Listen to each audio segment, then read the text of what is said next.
Ladies and gentlemen, allow me to extend our warmest greetings to our eminent speakers and guests. Rector of Universitas Katolik Parahyangan, Mr. Mangadar Situmorang, PhD. Founder of CRMS Indonesia, Dr. Antonius Alijoyo. Director of CRMS Indonesia, Mr. Aldi Ardilo Alijoyo, MBA. Corporate Energy and GHG Department Head of Adaro Energy Indonesia, Mr. Gemma Husnus Fitrika. Community and Counseling Lead PT Ruang Raya Indonesia, Mr. Avicenna Fikri. Independent Expert in SDG and ESG CRMS Indonesia, Mrs. Masniarita Pohan. Judges of the Risk Challenge 2022. Delegates from National University of Singapore. Delegates from Shahid Sukhdev College of Business Studies, University of Delhi, India. Delegates from Institut Teknologi Bandung.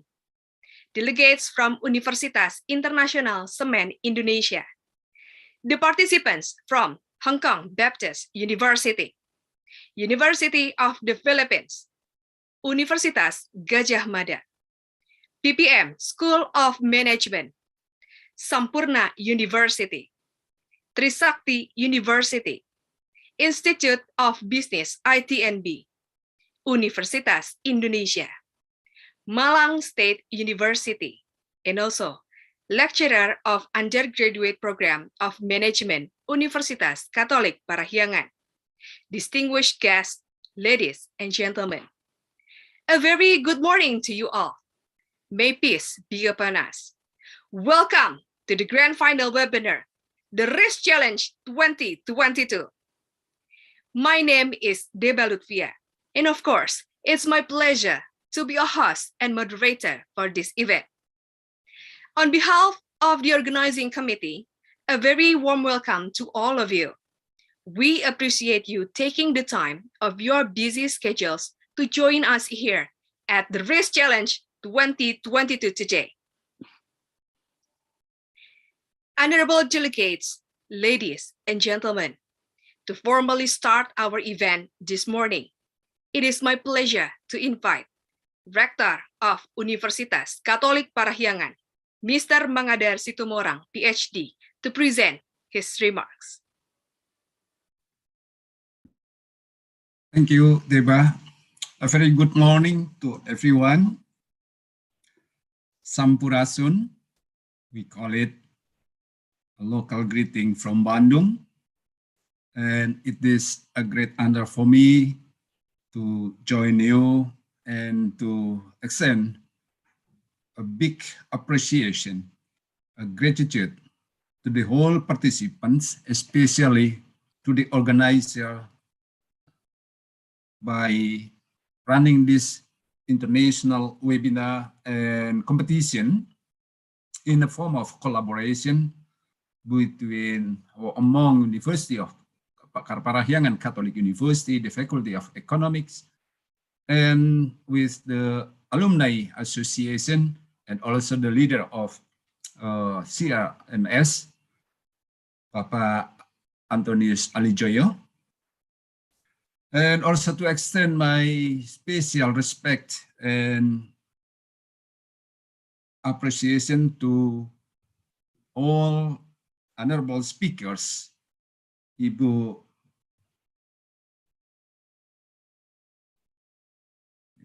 I used to call him as my colleagues, yeah, Masniarita, yeah, Masniarita Pohan, yeah, my old colleagues at Unpar. And of course, to Mas Aldi Ardilo, yeah, Director of CRMS. Mas Avicenna, yeah, Fikri, from the Community of Counseling Lead and PT Ruang Raya Indonesia. Mas Gemma Husnul Fitrika, yeah, Corporate Energy and GHG, yeah, Department Head, Adaro Energy Indonesia. And to our special guests from different countries, from Singapore, US, India, and other countries. We welcome you all with full heart, yeah, in joining this program, this webinar, and also the kind of, let's say, competition held for last times. And to the whole participant from the other universities across the nation, yeah, from Jakarta, Yogyakarta, and other cities around the country. We welcome you all. Ladies and gentlemen, this is a very timely and very challenging, but also I saw very significant event, organized in a collaborative way by those already mentioned before about the sustainability, about green economy, and so on. It is very important to us all in ensuring that our economic activities, our business plan, and so on should be based on such huge, broad consideration or base.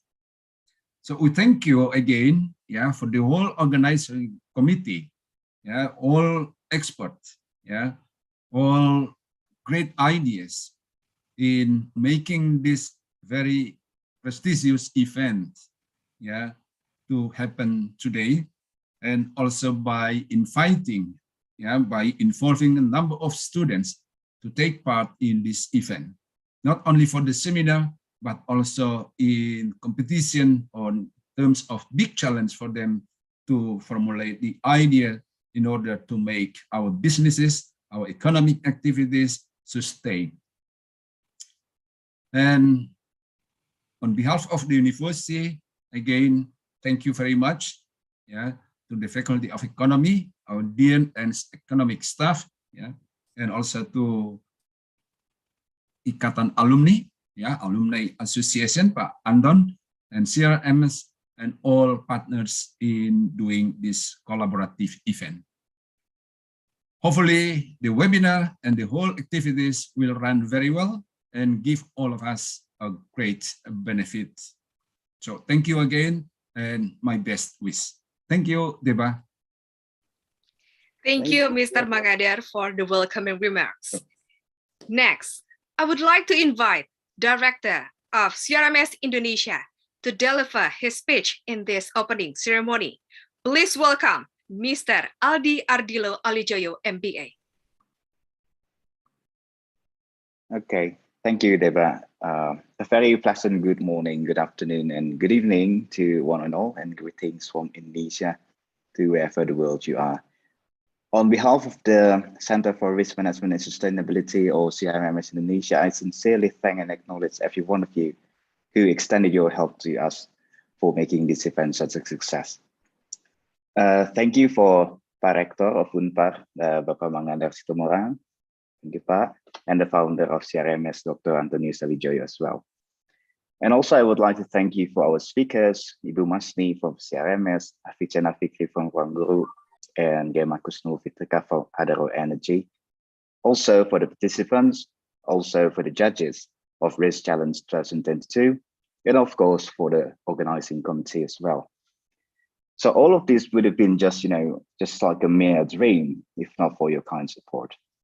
So today we would like to point our attention to the upsurging need for the world to address environmental, social, and also governance issues. It's also called ESG, and find a way to contribute to the achievement of SDG, or Sustainable Development Goals. The UN actually said that it should be achieved by 2030. So, the clock is actually ticking, right? And the urgency is kind of real. So it is essentially a blueprint to achieve a better and more sustainable future for all. It is better for the better good of all generations, if you will. But if you look into it, I find this blueprint rather fascinating, as it doesn't just make a better living for us, for humans, but also for our own one and only Mother Earth as well, for our nature. Wow, so it's good. So these issues actually have been around and have been a global top agenda. But unfortunately, many companies are still unaware of the benefits that may come from integrating ESG aspects into the company's overall strategy. Some even see it as a mere formality. It's kind of sad, really, or even worse, some people actually want to help, but they just don't know how to contribute. So therefore, we are keen to contribute to the community by conducting this kind of event and webinar to raise awareness, address issues, and answering questions about ESG and particularly SDGs. We will cover the role of companies in achieving the SDG agenda through ESG implementation, the impact of ESG initiative on companies' economic values, financial performance, and also reputation, culture. And also there will be some practice sharing regarding a company's effort in reducing the greenhouse gases. So it's going to be really, interesting and also insightful.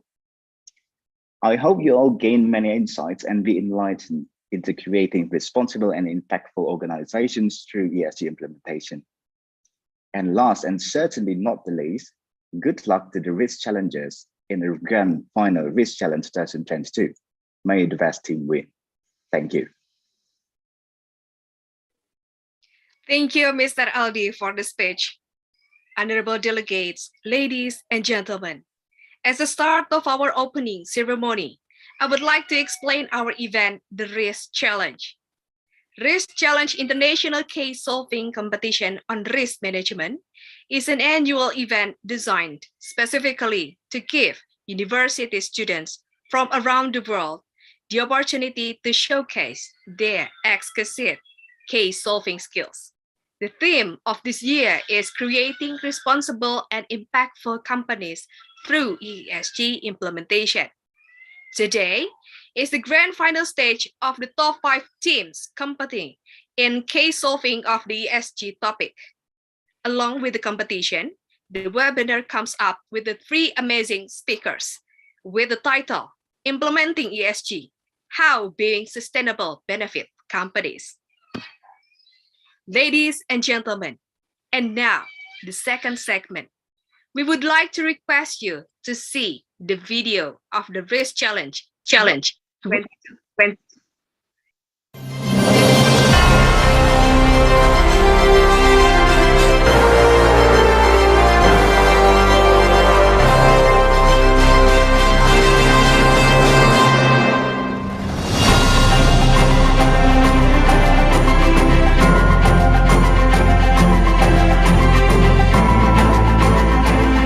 We are all from Hong Kong Baptist University. Hello, I'm from NUS and I'm joining with my friend. Hi everyone, my name is Mark from the Philippines and we are the Team Wizards representing the University of the Philippines, Los Baños. Hello, we are from Shahid Sukdev College of Business Studies. Everyone, we are from Sampurna University. We are representing Trisakti University. Today I will be the representative of ITNB for today. We are from Institut Teknologi Bandung. We come from Universitas Internasional Semen Indonesia. I am Riki Suhartono as the representative from University of Surabaya. We are from Universitas Indonesia. We are representatives of State University of Malang. We come from Universitas Gadjah Mada. Good evening, my name is Putri, representing Profectus team from PPM School of Management Jakarta. Good afternoon everyone, so my name is Patrick, so I'm representative from Unpar and I'm teammates with Alia Andrina and Farrell. It's nice to meet you all.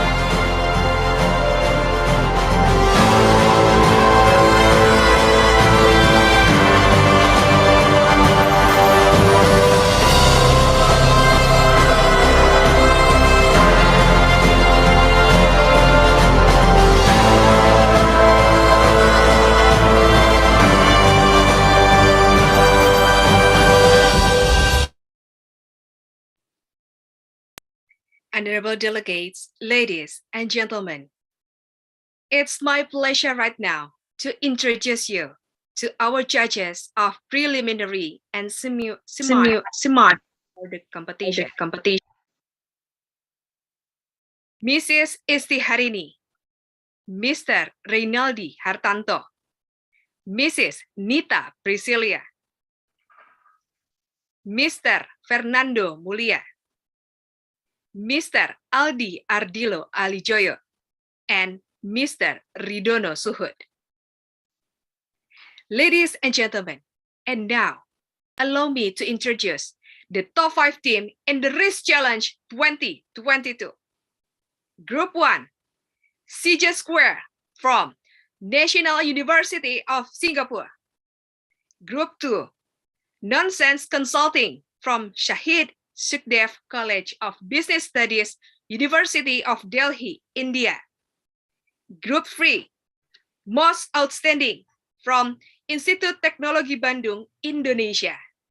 Group 4, Our Zone from Universitas Internasional Semen, Indonesia. Group 5, Sharia from University of Surabaya, Indonesia. Please give an online applause for the judges and the top 5 team in the Race Challenge 2022.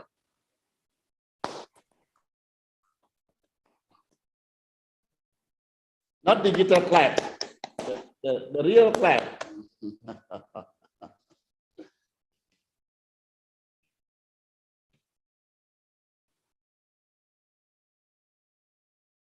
Yes, maybe from CJ Square. Hi everyone. My name is Clinton. I'm representing National University of Singapore. Our team is CJ Square, and we're happy to be here. We are very excited to see what's the final case going to be like. And throughout this process, I think I can speak on behalf of our whole team that we have learned a lot about risk management as a whole. Because before this competition, we knew not much about risk management. It was through this process that we were exposed to how intricate the risk management can be. So it was a really good insight for all of us. Yeah, thanks. Thank you very much for CJ Square from National University of Singapore. And the next group from Nonsense Consulting, Shahid Sukhdev College of Business Study, University of Delhi, India. Please.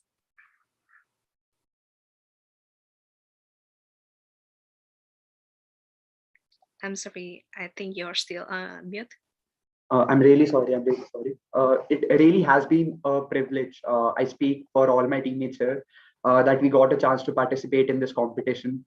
We learned quite a lot. We went through the risk management guidelines, and I'm just really looking forward. The judges here, they are so good. So I'll be looking forward to them reviewing our slides. So thank you so much for this opportunity.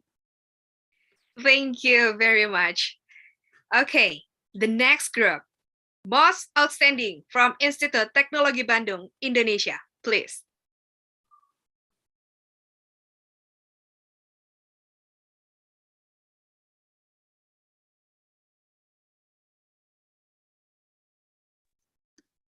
All right, so hello everybody. Let us introduce ourselves. We are from Institut Teknologi Bandung. We are the most outstanding team, and we are very glad to meet all of you guys here. And same as you all, we are very eager to see a case, and it's been a very exciting experience. And we also learned a lot from the phases that we pursued here. So good luck to everybody, and let's do our best. Okay, thank you very much. Okay, the next, please welcome Our Zone from Universitas Internasional Semen, Indonesia.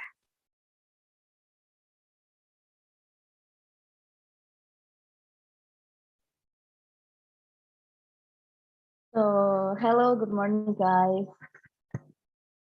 Please introduce ourselves. So, we are Our Zone from Universitas Internasional Semen, Indonesia, from Gresik. It's a great opportunity for us to be a part of Risk Challenge 2022. It's really exciting, and we can learn a lot from here. Good luck for all the finalists today, and see you next event. Yes, okay, thank you very much. And the last group, Sharia from University of Surabaya, Indonesia. Please welcome.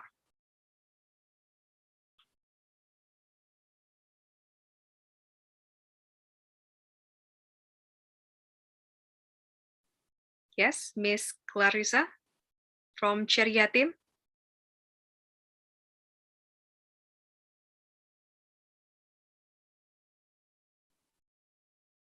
Okay. Thank you for the opportunity, please answer. Okay, so I'm Clarissa Dominic from Trinity from University of Surabaya. We are here very proud to be part of the finalists here, and from this competition, we also have learned a lot. So thank you for the opportunity, and God bless you all. Okay, thank you, Miss Clarissa. All right. Honorable delegates, participants, ladies and gentlemen, and now we will hold a group photo session. We would like to invite Mr. Mangadar Situmorang, Mr. Aldi Ardilo Alijoyo, the top 5 finalists, and the speakers. Please turn on your video. I will count to 3 and take our picture. Maybe I will take two picture. All right, I will start counting. 1, 2, 3. One more time. 1, 2, 3. All right, thank you very much. And now, to start the competition, I would like to ask the finalists to enter the assigned breakout room.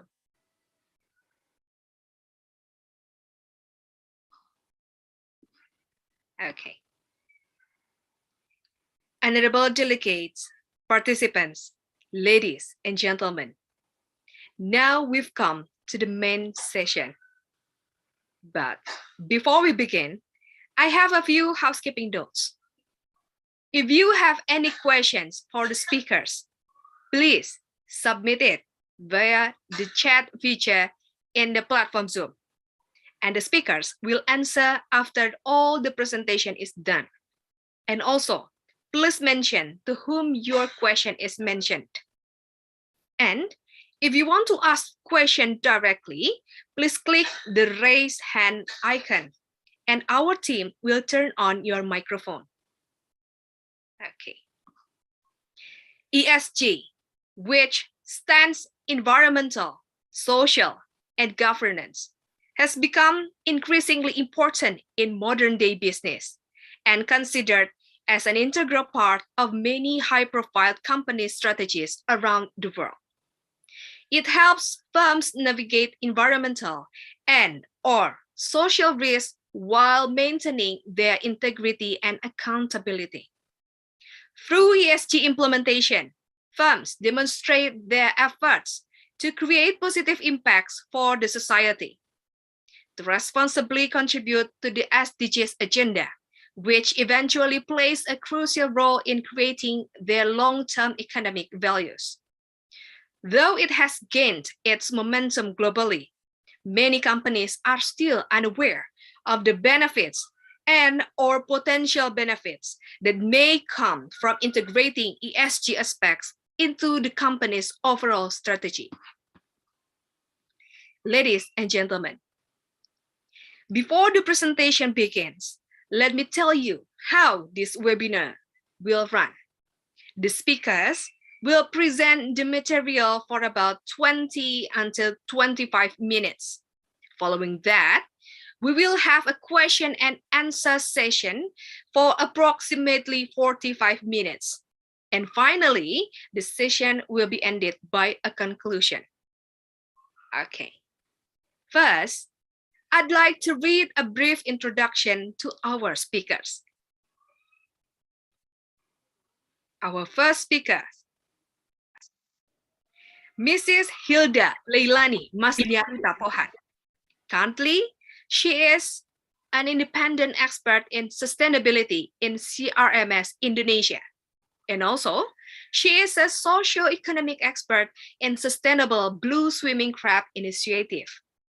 Her presentation will cover the urgency of achieving the SDG agenda, the role of companies in achieving SDG agenda through ESG implementation, and technical guidance on ESG implementation. Please welcome Mrs. Masdiarita Pohan.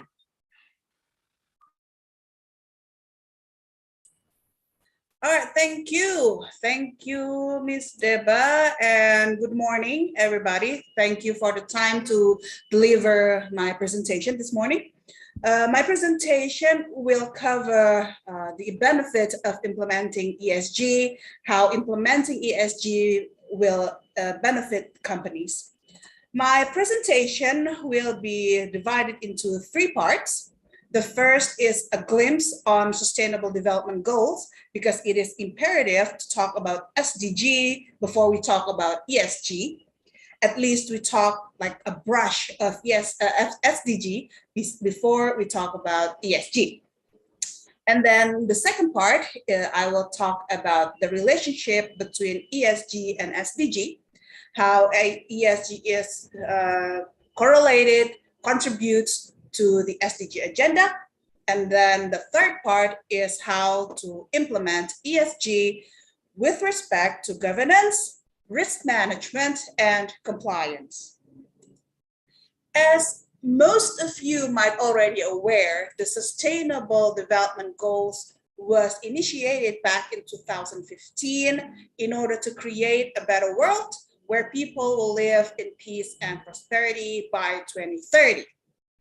The first and foremost goal is to alleviate poverty, because it was believed that poverty is correlated with many other issues, many other social and environmental issues, such as hunger, quality education, quality healthcare, and many other goals that is involved in the SDG. As you can see here, there are 17 goals involved in SDGs. So it is an ambitious agenda. Resources, technological advances need to be dedicated to it. The United Nations estimated that we need 5 to 7 trillion US dollars each year in order to achieve the SDGs by 2030. That's why the 17th goal is partnership. SDG is everybody's game. Everybody needs to be on board, to get on board. Everybody needs to contribute to achieving the SDG agenda.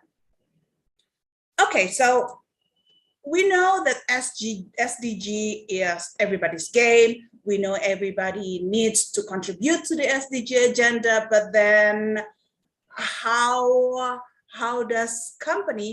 is a company relate to the SDG agenda? Why should companies care about the SDG agenda, right?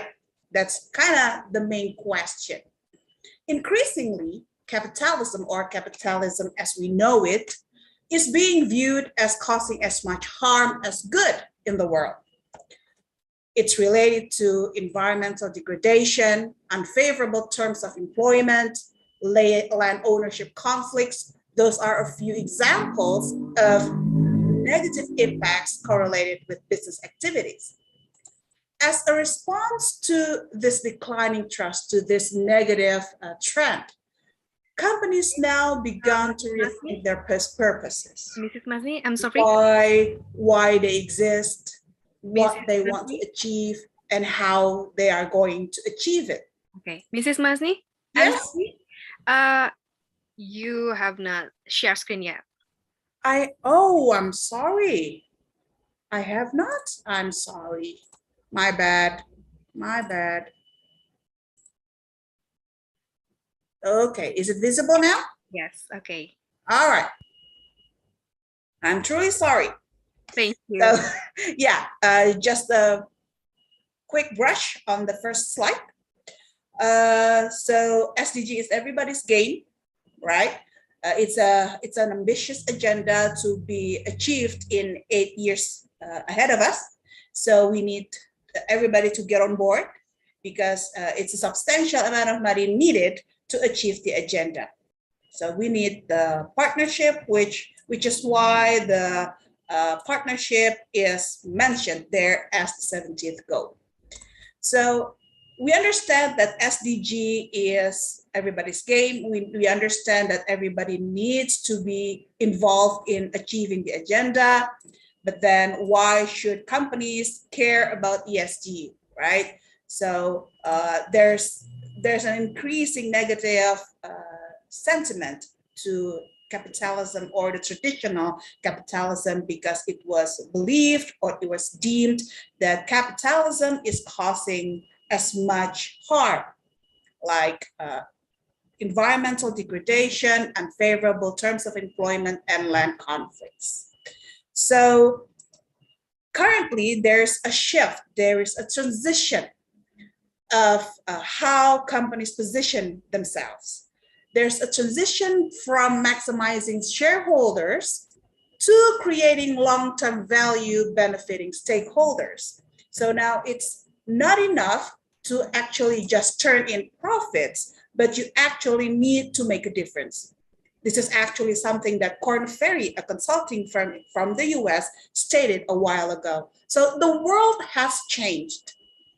Your people want to be part of something worthwhile. Your people here means your employees, people supporting your companies.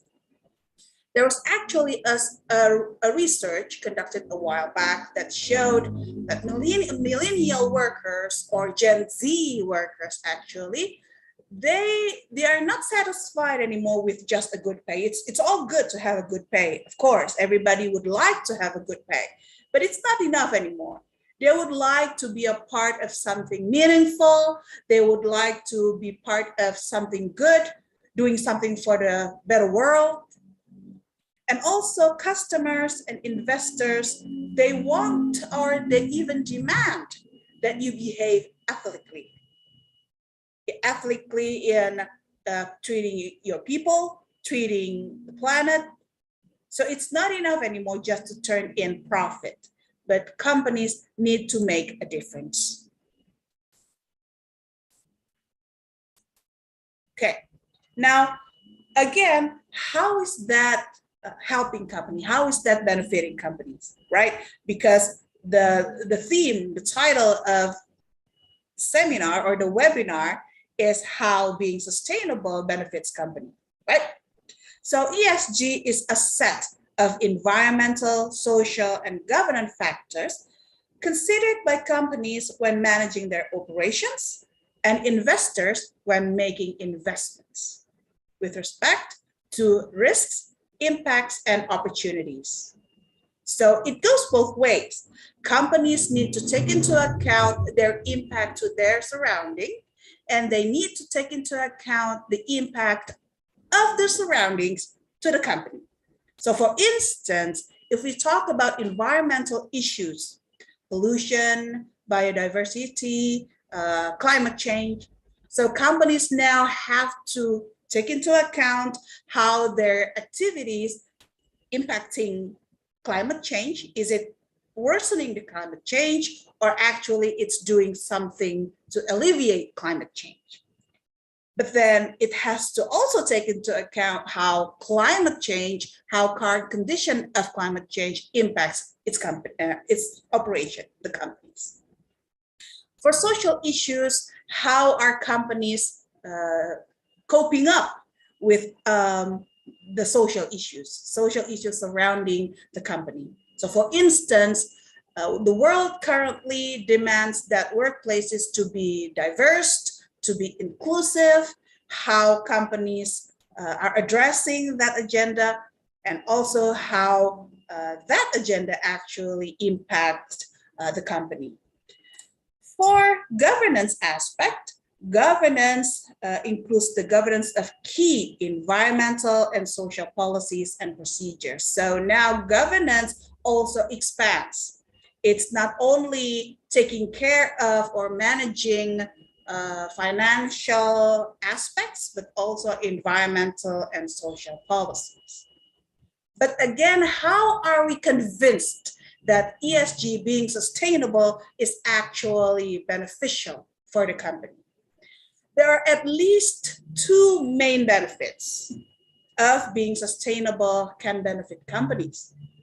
The first, by being sustainable, or more technically implementing ESG, companies can have a long-term value. As stated by Tom Collar in his article, which was published in McKinsey Quarterly, there are 5 ways that ESG links to value creation. The first is top line growth. Companies can actually attract B2B and B2C customers, achieve better access to resources through stronger community and government relations. Cost reduction, being environmentally friendly, actually can make you more efficient because you lower your energy consumption, you reduce your water intake. The third, by implementing ESG, companies can be in good terms with regulatory and legal intervention, be in good terms with the policymakers, with the government, which might help companies earn subsidies and government supports. You don't have to worry about other things. You just have to show yourself as an environmentally friendly company, socially responsible, well-governed, and that will help you attract or earn subsidies from the government. You also might have productivity uplift. As I mentioned earlier, workers nowadays, Gen Z workers, they want to be part of something good. They want to be a part of the agenda of changing the world. So by being sustainable, you actually boost morale of your employees. The fifth element is to optimize investment. So if you take into account environmental and social factors, you are investing with more informed decision. So your decision is based on more comprehensive consideration. You consider more things than just financial aspect. The second benefit of implementing ESG is optimizing risk management. It is proven, it is showed that ESG mismanagement can lead to serious financial costs and reputational damage. For instance, back in 2010, British Petroleum failed to take into account the possibility of oil rig explosion, which caused deep water oil spill, and it caused BP to have to got charged more than $50 billion in pre-tax charge. This is, of course, a substantial amount of money. In 2015, Volkswagen misconduct the emission test. So it violated the compliance issue. It violated the, of course, the environmental consideration. Back in 2020, Wirecard had to file for insolvency because of fraud. So as you can see, if you are not managing, if you're not governing all kinds of these aspects, the company actually suffers some losses. Now that we have covered the benefit, how companies might be better off by implementing ESG, we shall talk about how we should implement ESG with respect to governance. Companies are now expected to identify environmental and social risks and impact. As I mentioned earlier, how companies impact its surrounding and how the surrounding impacts the company. Investors also usually use this ability, this management of environmental and social aspects as a proxy to measure, to evaluate companies' ability to handle strategic and operational challenges. Good corporate governance now involve managing environmental and social risks. With that in mind, the involvement of board of directors and management is inevitable. They have to be involved because after all, the board of directors and managers are the face of the company. The role of board of directors as the topmost leaders, they are setting the course of the company. They are setting the strategy, where they want to take the company, right? They set the vision, the purpose. So they are responsible in ensuring that ESG issues are fully integrated. They are also responsible in ensuring that the ESMS is well functioning. They are expected to assign to appoint a person, a senior executive, to oversee the stakeholder engagement, which includes supervise the stakeholder identification, who are the stakeholders, to review and approve the stakeholder engagement policy, and also ensure a robust grievance mechanism. Because now you have more than just one, more than just group to worry about, right? You not only worry about your shareholders, your investors, you also worry about the government, you also worry about the community surrounding you, you worry about labor union, right? Each of this group will have their own concern, they will have their something else in mind. So they probably would like to address the company regarding, well, they might have some questions, they have concerns or complaints even. So you have to have a grievance mechanism, and those feedbacks have to be addressed properly. So that's why you need a person, a specific person assigned to handle those. Again, as the topmost leaders, board of directors are responsible to create all kinds of policies specifically correlated with environmental and social factors.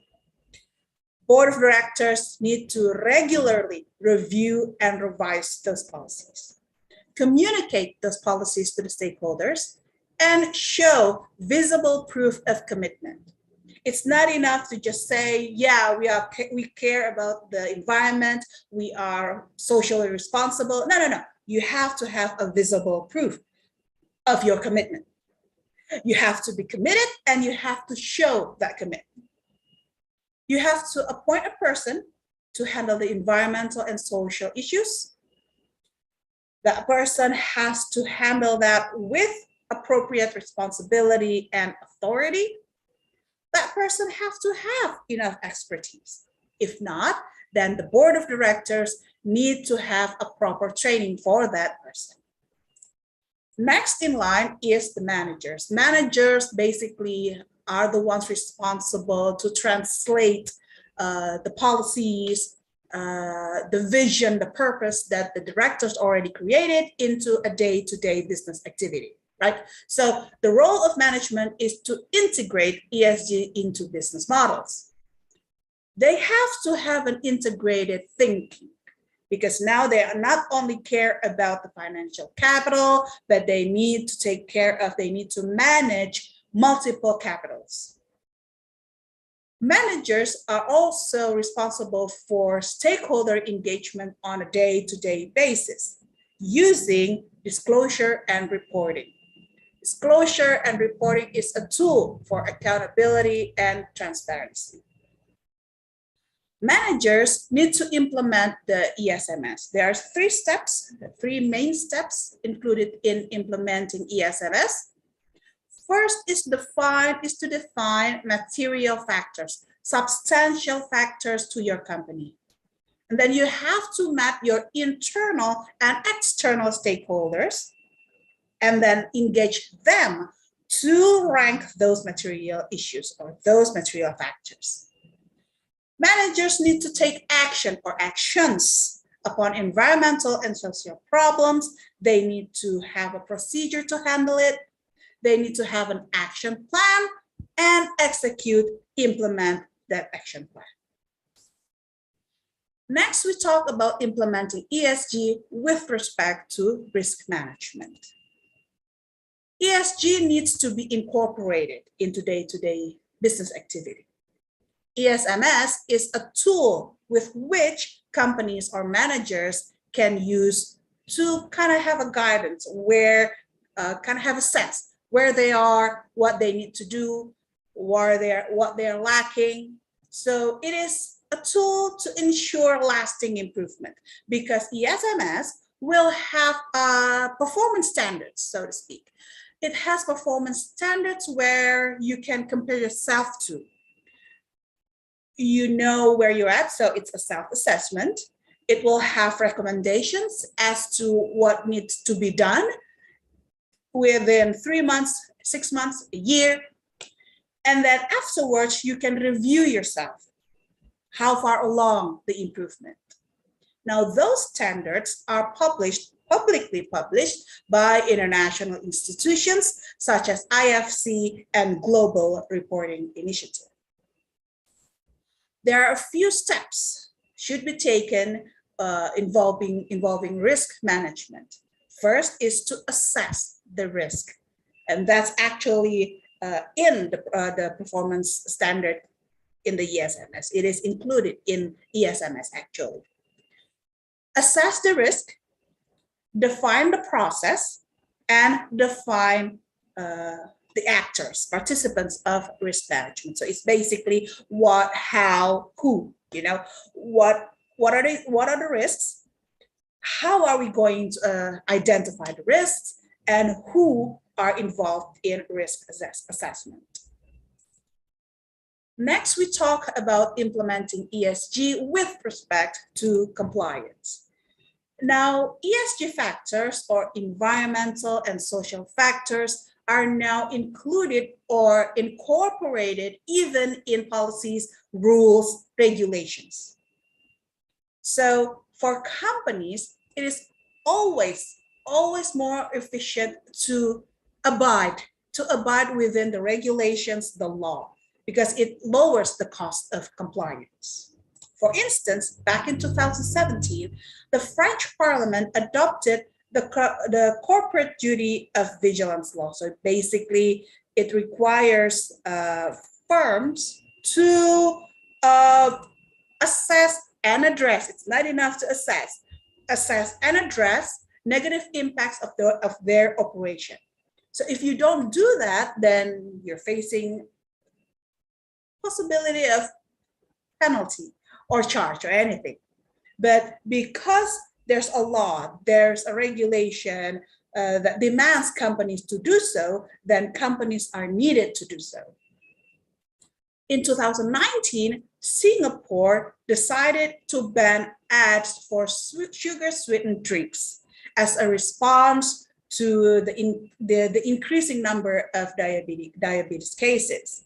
So if your company continue to advertise sugar-sweetened drinks, then your company will face a possible consequence. In 2020, not only companies, but countries will also tend to go along with the norm, not only laws or regulations, but also what is the norm that is commonly followed by your peers. China pledged to become carbon neutral before 2060. It joined 50 other countries, which all have pledged carbon neutrality by 2050. So for companies, it is always cheaper, it is always more efficient to go along with where the water goes, go along with the flow instead of going against.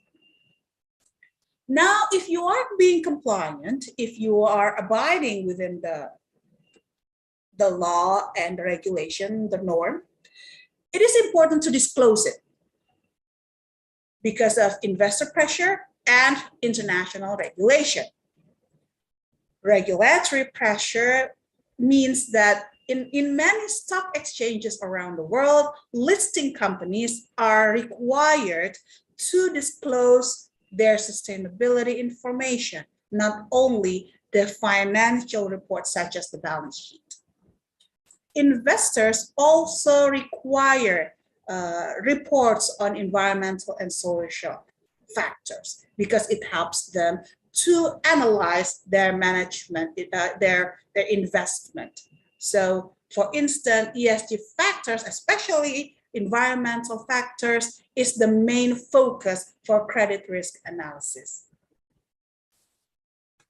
What should we do when we are going to disclose our activity?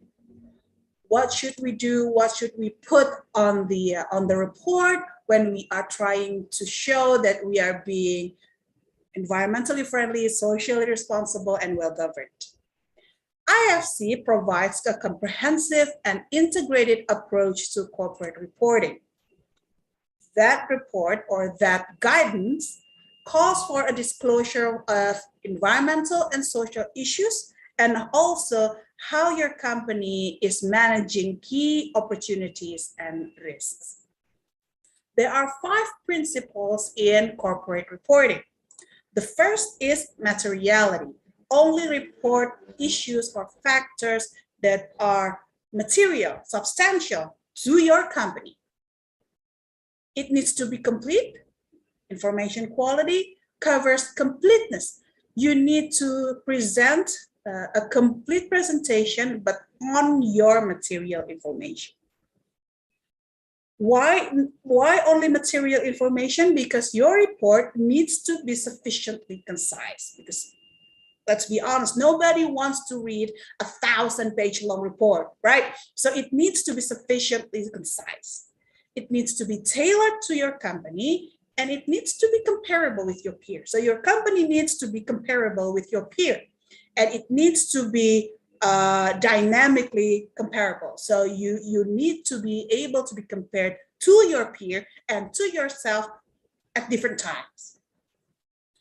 The report should cover your activities and the result of that activity. Not only of your company, but also any entity that you have a controlling power, so to speak. If you have at least 50% ownership, then that entity, the activity and the result of that entity needs also to be addressed, needs also to be put in that report. The report should describe environmental and social information. What are the material environmental and social factors? What are the efforts? How your company is trying to address those factors, and how far along are you, the performance. Fifthly, your company needs to report on corporate governance information. It needs to describe the structure and process established to ensure the direction and control of the company. So to conclude, companies have begun to shift their purpose from maximizing shareholders' benefit to creating long-term value benefiting stakeholders. Integrating ESG helps company to present itself as a company that is environmentally friendly, socially responsible, and well-governed. Integration of ESG helps companies create long-term value and optimize risk management. It helps firms navigate environmental and social risks while maintaining their integrity and accountability. ESG implementation demands a commitment from board of directors and higher level management in order to ensure coherent and consistent company policy, activities, and reports presented to the stakeholders. Here are a few of my references. Thank you for your time, and I welcome any question or inputs. Back to you, Ms. Deba. Well, okay, thank you very much, Mrs. Masniarita Pohan. Okay, okay, there's several information and knowledge, yeah, from her presentation. We can see that a glimpse on SDG, how ESG contributes to SDG agenda, how to implement ESG, yeah, with GRC, governance, risk management, and compliance. Yeah, we can see that there's an issue. Environmental degradation, unfavorable terms of employment, and land ownership conflicts are among the few phenomena deemed as negative impacts of business. Yeah, people just see only the profit. Yeah, so by integrating ESG issues into company strategies and activities, it shows customers and investors how it treats people and also the planet. ESG implementation demands a commitment from BOD and high-level management in order to ensure coherent and consistent company policy, activity, and reports presented to stakeholders. Okay, yeah. There is the presentation from Mrs. Masniari Tapohan. Okay, I can see in the chat box there, several questions. Later we can discuss it in question and answer session. Okay, yeah, honorable delegates, participants, ladies and gentlemen, thank you very much, Mrs. Masniari Tapohan, for giving such an informative and comprehensive presentation for the first part. Okay, ladies and gentlemen, shall we continue? Yes. We are now going to listen to the second part of the webinar. I would like to read a brief introduction to our second. Yeah. Mr. Anafi Fikri. Currently, he is the community and counseling lead in PT Ruang Raya Indonesia or Ruang Guru. Okay. His presentation will cover a brief description of the company, the forms of ESG initiative taken, which may include types of initiative, duration of the initiative, reasons or rationale behind the selection of the initiatives, and also how the company execute the initiative or key process and how it is reported. What environmental or social negative impacts, actual or potential, the company managed to avoid by implementing the initiative. The impacts of ESG initiative on the company's economic value, financial performance, corporate reputation, investors' responses, and corporate culture, and also other aspects considered relevant or important. Ladies and gentlemen, without further ado, now allow me to welcome Mr. Avicenna Fikri for present the material about 20 until 25 minutes. Please welcome Mr. Avicenna. All right. Hi, everyone. Hi, Ms. Deba Lutfia. I hope you guys can hear my voice clearly. All right. Okay. Okay, let me share my screen first. I'm using two devices, so don't mind me if I look not into the camera, okay? It's okay, Mr. Avicenna. Okay, so my presentation this morning will be about creating impactful enterprise through social education initiatives. And as a disclaimer, I'm going to share a lot about what we have been doing in Ruang Guru in terms of social initiatives and how it has impacted our businesses and enterprise. Maybe as an example or as a case study for all the delegates here or the risk challengers here. So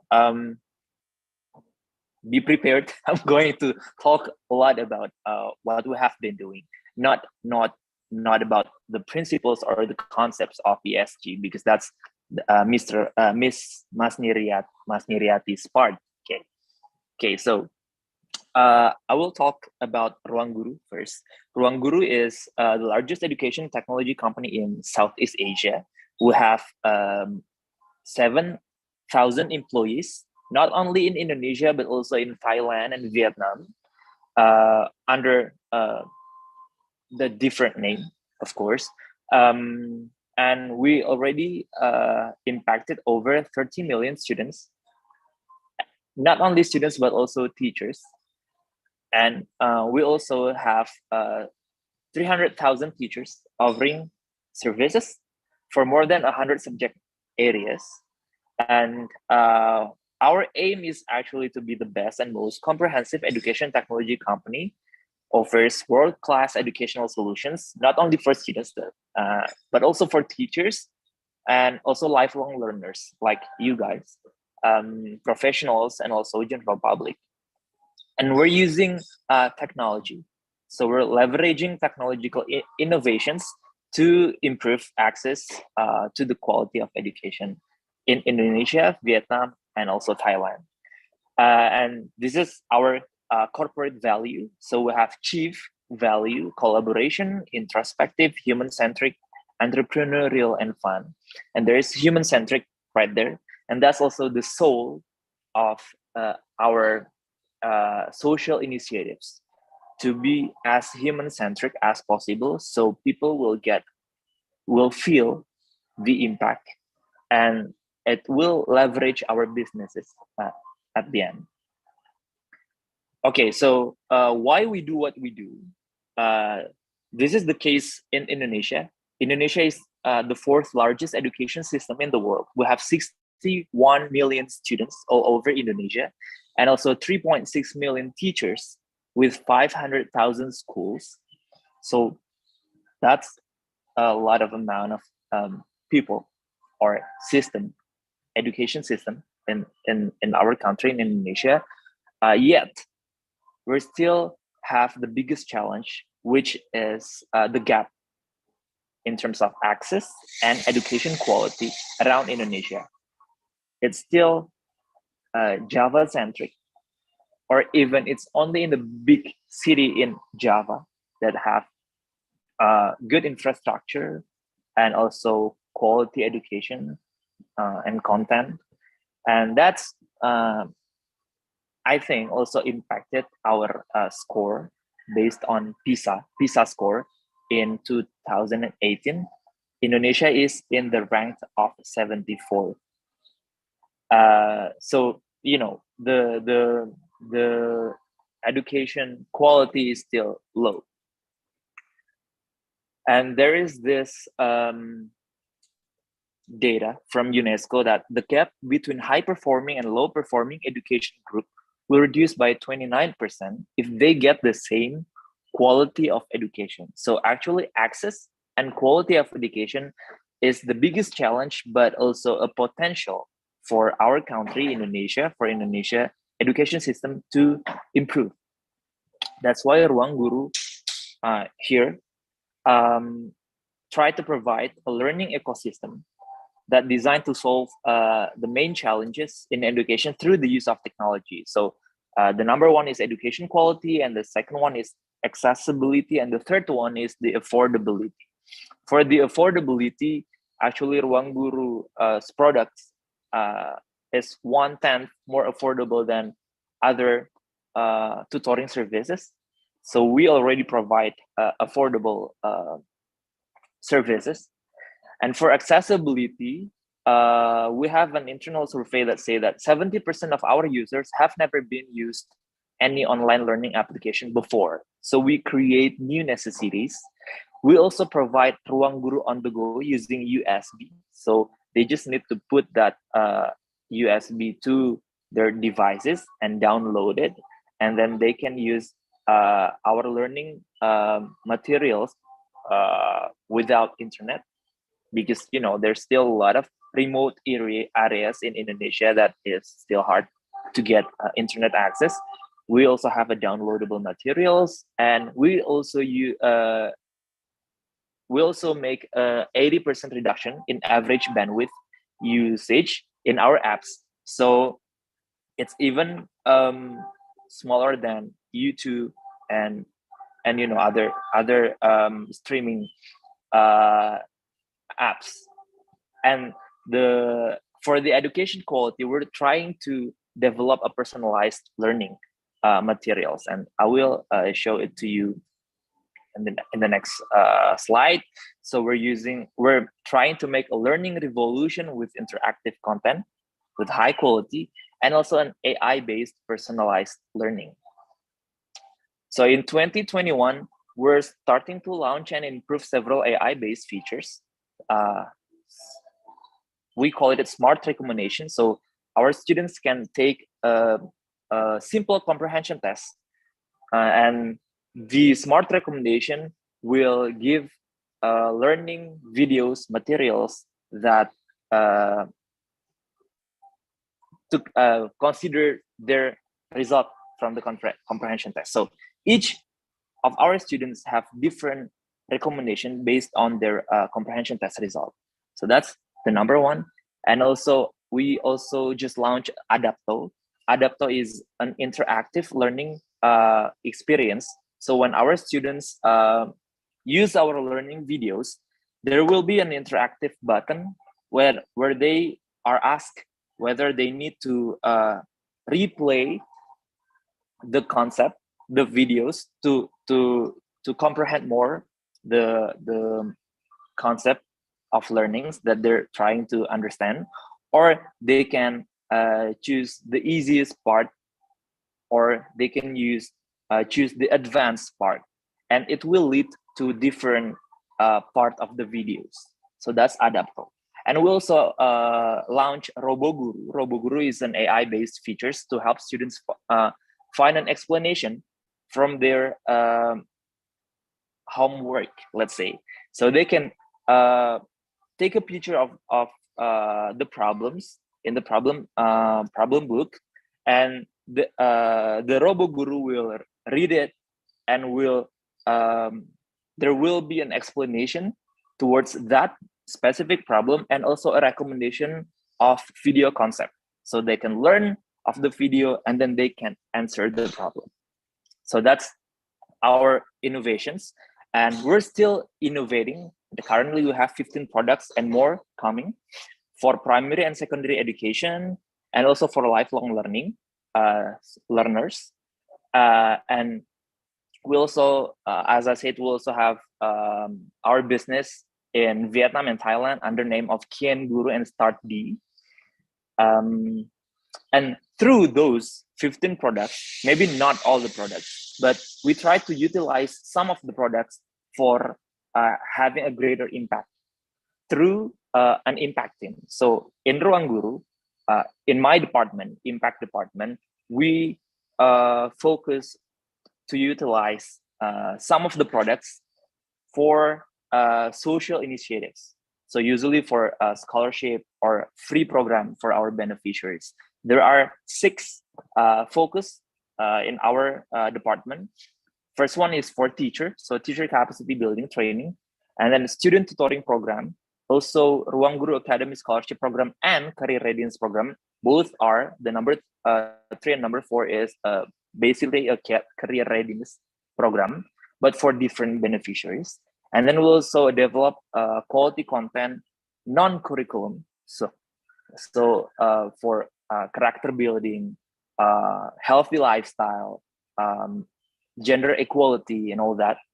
And also we manage also an education crowdfunding platform. Okay, this is where the governance part. We have shared the impact to 80 cities or districts in Indonesia, of course, by collaborating with government. And currently, actually, we run in several cities and districts, remote areas even, for teacher training and also for a student tutoring program. And okay, I think my slide is freeze.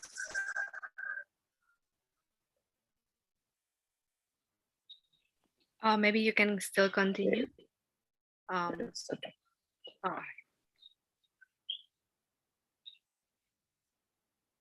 Okay, it's still freeze. Is my voice clear in?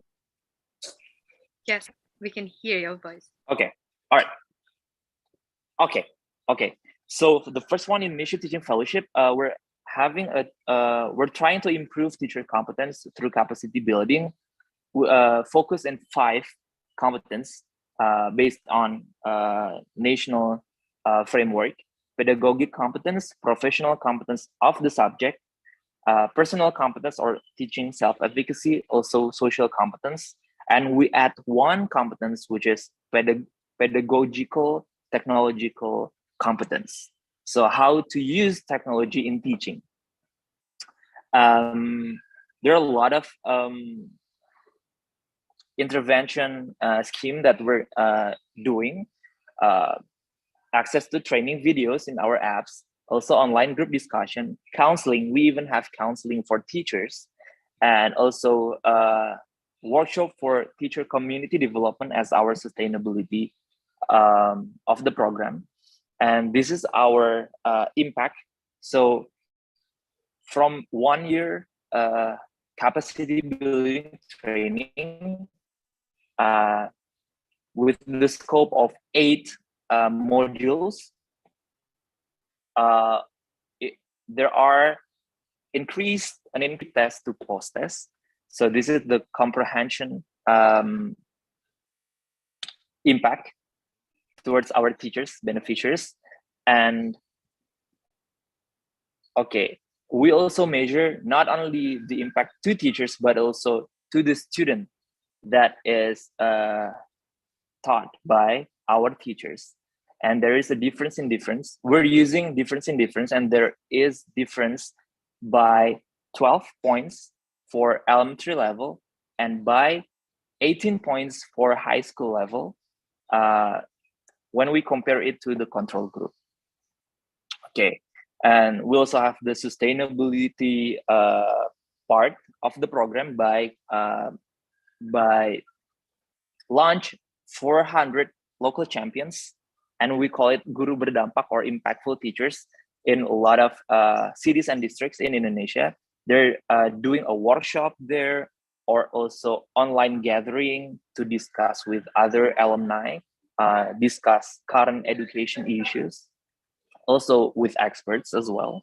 And that's the teacher training. And for the student training, this is actually an online tutoring program to prepare mostly the 12th grade students in Indonesia for passing the national exam and also college entry examinations.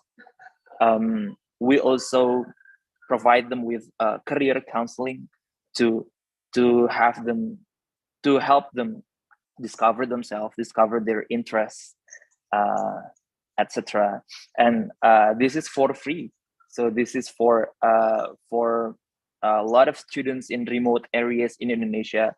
They didn't get a chance to have or to pay for online tutoring program. So we give them for free. And this is the intervention that we're doing. There are a lot of activities, and this is the impact. There are an increase of learning outcome by 74%. And this is for the 9th grade. So this is our program for the 9th grade. There are an increase 74%, by 74% for all the subjects. And this is also, sorry, my presentation is kind of, okay. We also measure not only the academic performance, but also their growth mindset. There is an increase in growth mindset, also in learning motivation. So there is an increase in learning motivation as well. And there are a lot of our beneficiaries that finally got accepted in state universities. In the year 1, it's 56% of the beneficiaries, and in the year 2, it's 80% of our beneficiaries got accepted in state universities around Indonesia. And for the career program, we have 2 career programs. Let me describe a little bit about our beneficiaries, because this is very unique.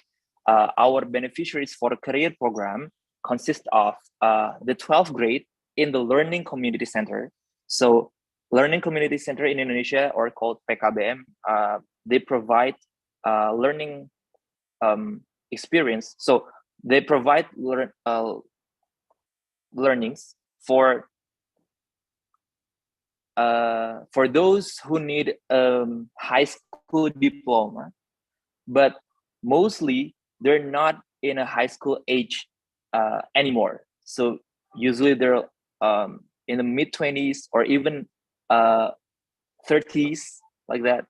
And they haven't finished their high school back then, and they need to get a high school diploma to get a high-paying job. And there is this learning community center. Unfortunately, the learning community center just have an academic program. They don't have career preparation, career guidance, and all that. And we provide it for them. We provide both. We provide the academic program, academic tutoring program, also career guidance for them. And we also have career readiness program for BLK participants. BLK participants are program from the government this is a hard skill courses for blue collar. So electricians and all that, plumber and all that. But again, they only have hard skill training. They don't have career guidance training. So we provide it for them. We also have a career readiness program for college students and fresh graduates. So that's our beneficiaries, and we're utilizing a lot of our products like Ruang Belajar as a asynchronous learning videos, and we're also using our Brain Academy online for synchronous learning. So they will have a live teaching with tutor and also live discussion with other beneficiaries.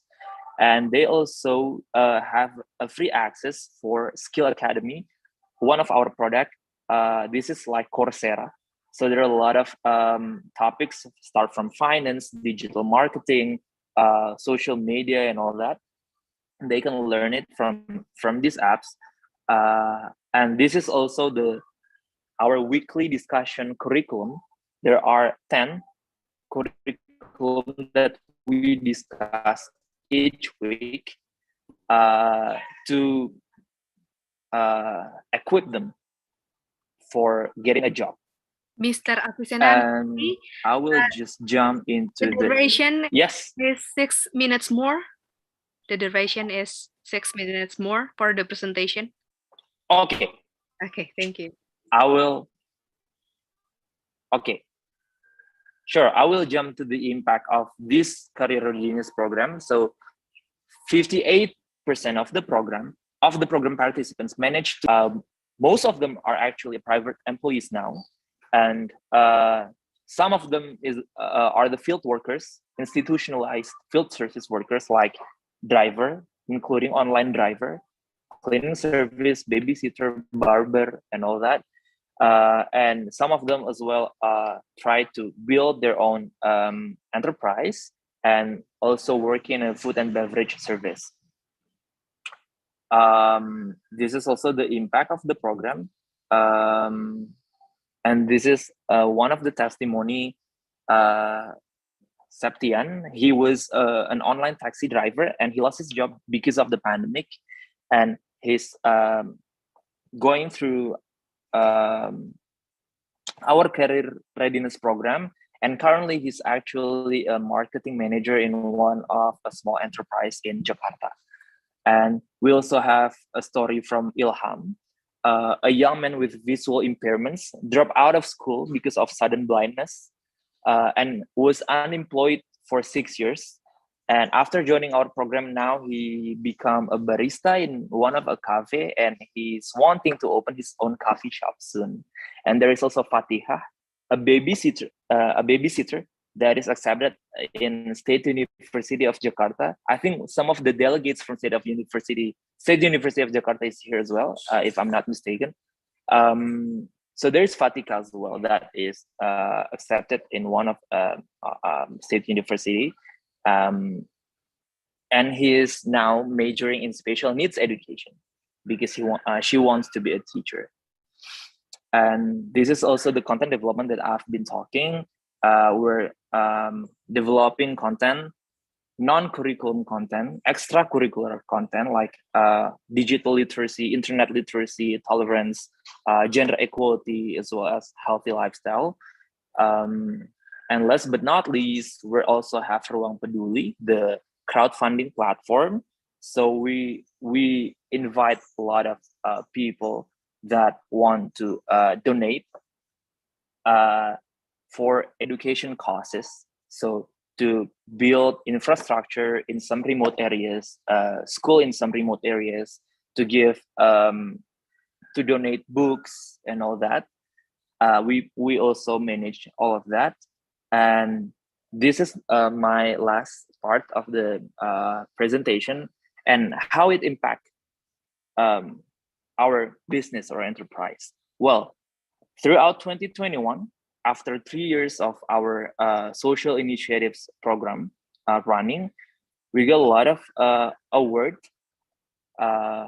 such as most innovative companies, and then we also ranked 2 among all G20 members in artificial intelligence category, and we're also having a LinkedIn Top Startups 2021.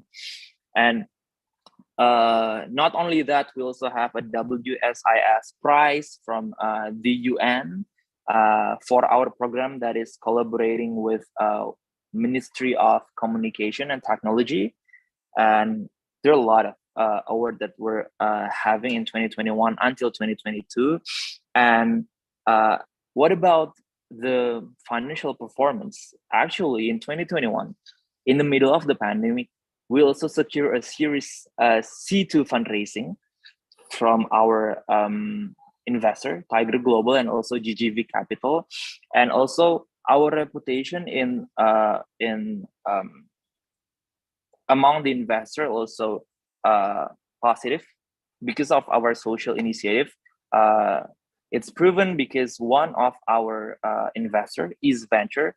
They even make a full article about how Ruang Guru give a positive impact throughout our enterprise at their platform. And we're still continuing our innovations and as well as our social impacts for a greater good. And if you want to read a complete report of our impact, you can actually go into that link, or I will give it to the committee, and you can receive or ask to the committee to get this annual impact report. I think that's all my presentation. Hope it open up your perspective on how to do business with a social impact. That's all. Thank you so much. Wow. Thank you very much, Mr. Afisena Fikri. That was a very comprehensive presentation. Yeah. From here, we can know that how the initiative from Ruang Guru, how they look, how they practice for the environmental or social factor, yeah, and how it impact for the company's economic value, how it impact for the financial performance of the company, how it impact for the corporate reputation, investor responses, and the corporate culture. Yeah, many initiatives they did. Yeah. Okay. Thank you very much, Mr. Afisena Fikri. Okay. Honorable delegates, participants, ladies and gentlemen, after we know how the impactful enterprise through social education initiative from Mr. Afisena Ruang Guru, we will continue to our third part. I would like to read a brief introduction to our third. Mr. Gema Husnul Putrika.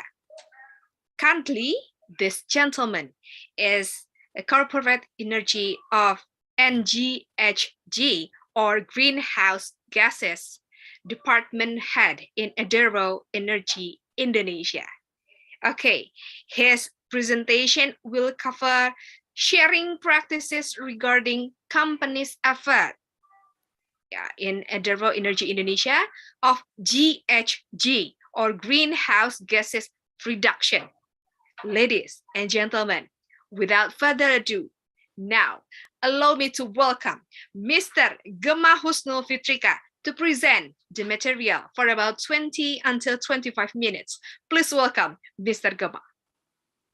Okay, thank you, Ms. Deba. Good morning, everyone from Indonesia. Yeah, so I will share my screen first.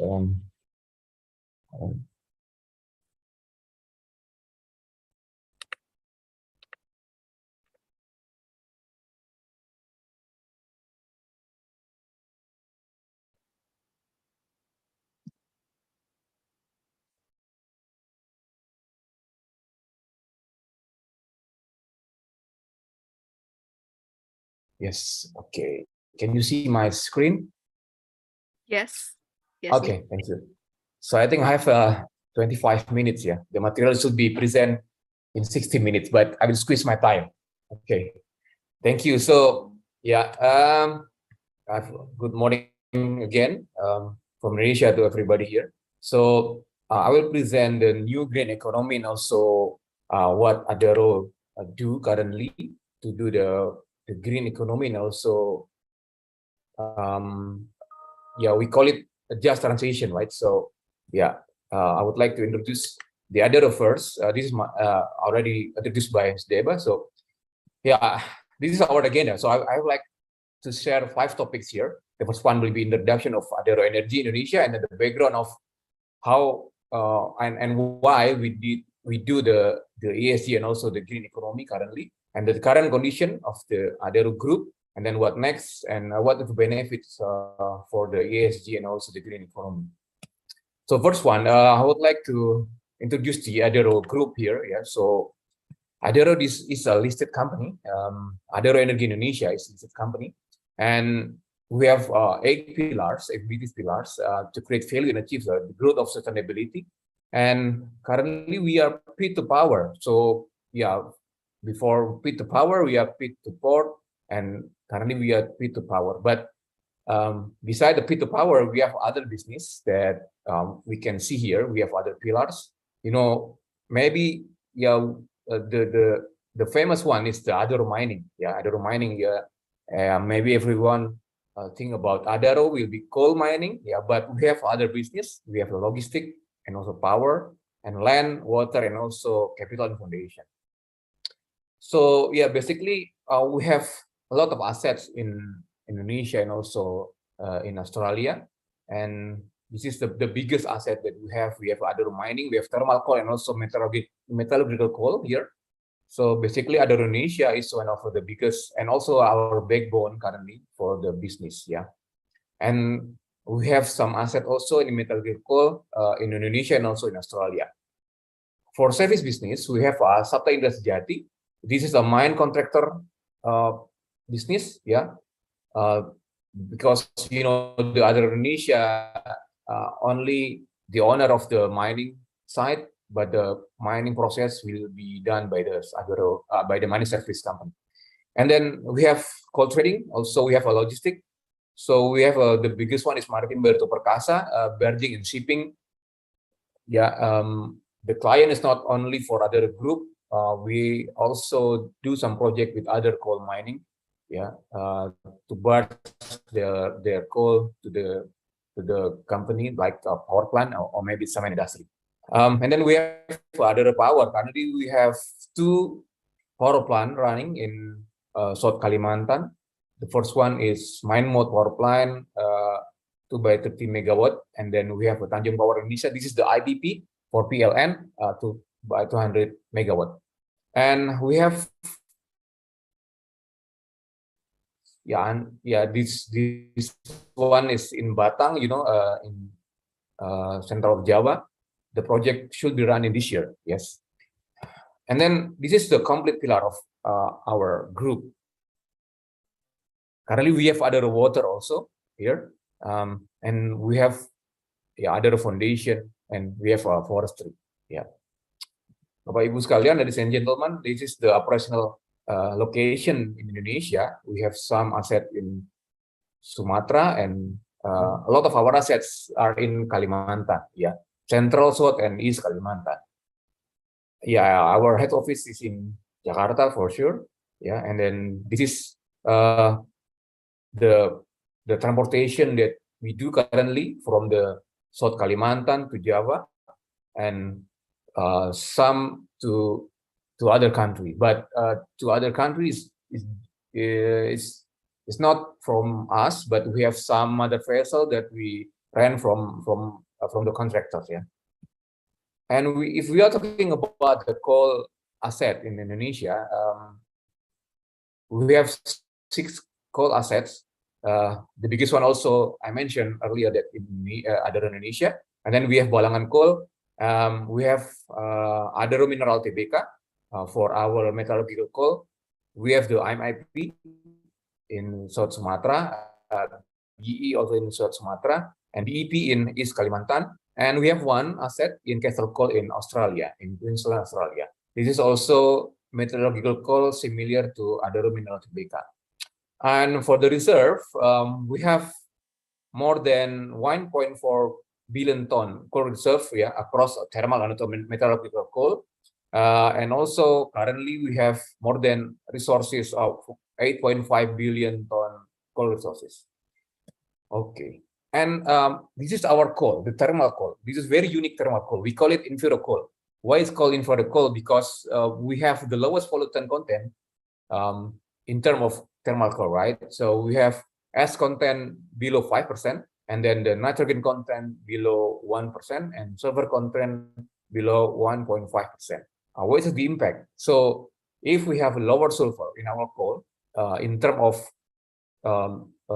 thermal process, it will be good for the efficiency. So the efficiency of the burning process of the coal will be higher compared to other coal that have higher sulfur content. So that's why our product here in ensue coal, yeah, is one of the top in the market, yeah. And this is the market that we have. We have the customer mostly from power plant, but other also, yeah, cement industry, pulp and paper, and also industrial state, yeah, other industrial sector. And for sure, Indonesia is our biggest market currently, followed by East Asia, and then Southeast Asia, India, and China, and other. Maybe in this year, European will be one of our market also. The reward that we already got from the past years, yes, you know that we have Proper here, and Adaro Indonesia is a gold rank Proper company. Yeah, if we know that Proper is also one of the rewards coming from the Ministry of Environmental and Forestry. It describes how we control the environmental impact, yeah, of our operation. And this is a beyond compliance reward. So Adaro Indonesia is company, the coal company that care about the environmental, and also we are trying to do more than the legal requirement. So we are a beyond compliant company currently. Yeah. So we are talking about the background. Why now Adaro Energy is becoming more sustainable, and we are saying this because, yes, as we mostly mentioned earlier, that ESG is one of the board responsibility. Yeah, so we have some background about this. So the first one is the climate change. Adaro Energy understood that climate change is a big issue in the world currently. So we are also want to have involved in this kind of opportunity to minimize the impact of the environmental, yeah, to minimize the impact of climate change.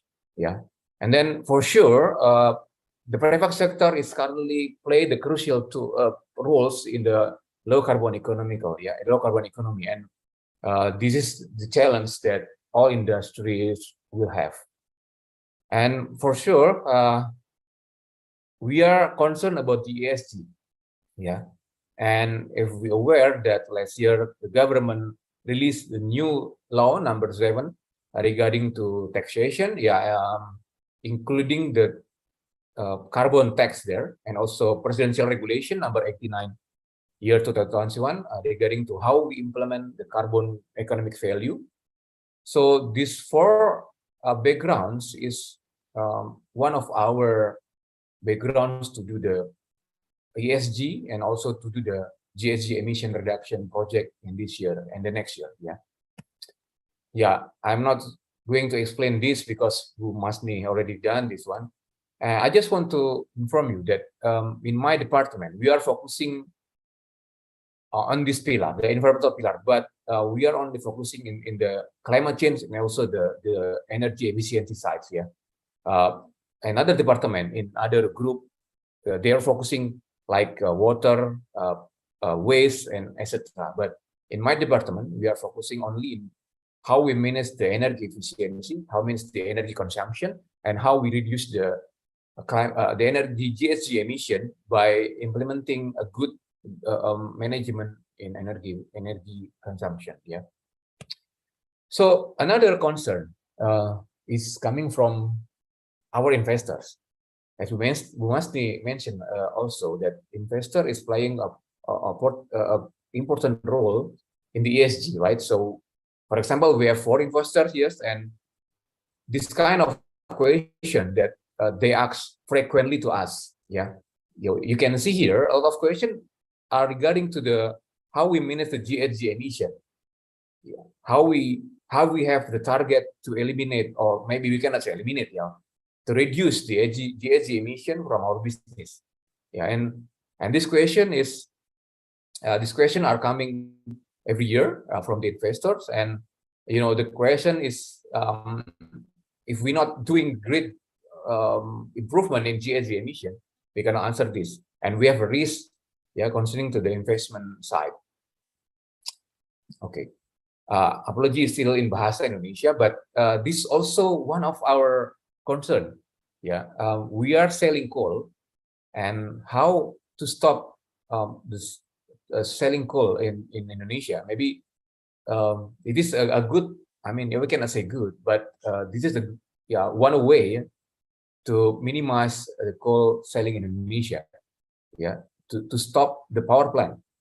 Because as we saw in my previous slides, that 90% of our customers coming from coal-fired plant. So this roadmap, we can see that starting from 2030 here, some power plant will be retired. So the market will be much lower. And then we are starting to carbon neutral in 2060, as Indonesian government already declared, right? So this is the roadmap that make Adaro also think about the next business that we are planning. Is if we talk about the power plant, we have 3 assets currently, and the last asset in the Batang in central of Java, it is a supercritical technology, but also it will be shut down or be retired 2055. So we have still some time to produce electricity or to sell our coal, but it's not going for long. And also the NDC for the government, we have a target like with omnivore 29% reduction GHG emission reduction, and 45% with international cooperation, and this will be achieved net zero emission in 2060. So we are talking about the current condition. So Adaro already done this project in 2015 by managing the energy consumption. The first project initial in 2015 was focusing on how we manage the energy consumption in Indonesia, especially in division coal processing and barge loading.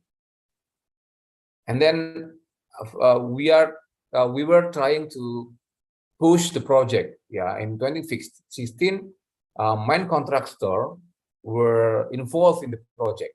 We asked them to follow our policy to manage the energy consumption and also to reduce the GHG emission. It's not easy because the contractors are our third party. We don't have any full control. We don't have any full control to their process. So what we did at the time, we were trying to push them with not with the hard push. We did it we did like a training first to them. We do the train to the employee, and then we explain what is the benefit to do the energy management and energy efficiency to their operation. And yes, the contractor then follow our guidance, and we can see here we move in 2017 to our other asset. Yeah, we were introduced the ENMS energy management system here to Maritim Barito Perkasa as the biggest company in our other logistic asset, and also to the Makmur Sejahtera Wisesa, the MSW, yeah, the MSW. Sorry, MSW is one of our coal-fired power plant. And then in 2017 also, PAMA, one of our contractor, joined the Subroto Award in the energy sector. Yeah, and at the time, yeah, PAMA is granted for the third winners. Yeah, was granted a third winner. And then 2018, our first certification asset. I mean, for our certification for ISO 2001 was established, and we got certification for other Indonesia. Yeah, and then also we declare group energy manager. So we have some person that already certified as an energy manager at the time. Yeah, and also other Indonesia, MSW, SysAtmo, and MVP joined Subroto Award and sector energy. Yeah, 2019 we escalated the program also. Yeah, we call it energy conservation and opportunity, or ECOLIS. Yeah, this is the program that each SBUs or each site must have currently. And at the time, we did some exercise with them, what kind of projects that they will launch at the time in 2019, and the project must have some implication to energy consumption and also GHG emission reduction. And then in 2020, the other Indonesia is certified with new version of ISO 2001, and also we add some energy managers to be certified. Yeah, and 2021 we improved the energy and GHG emission by installing 467 kilowatt peak floating solar PV. I believe this one currently is the largest solar PV, floating solar PV in Indonesia. Yeah. So, and then we also did some electrification to our pump. Yeah, before they use a diesel engine, and then we switched to electrical engine.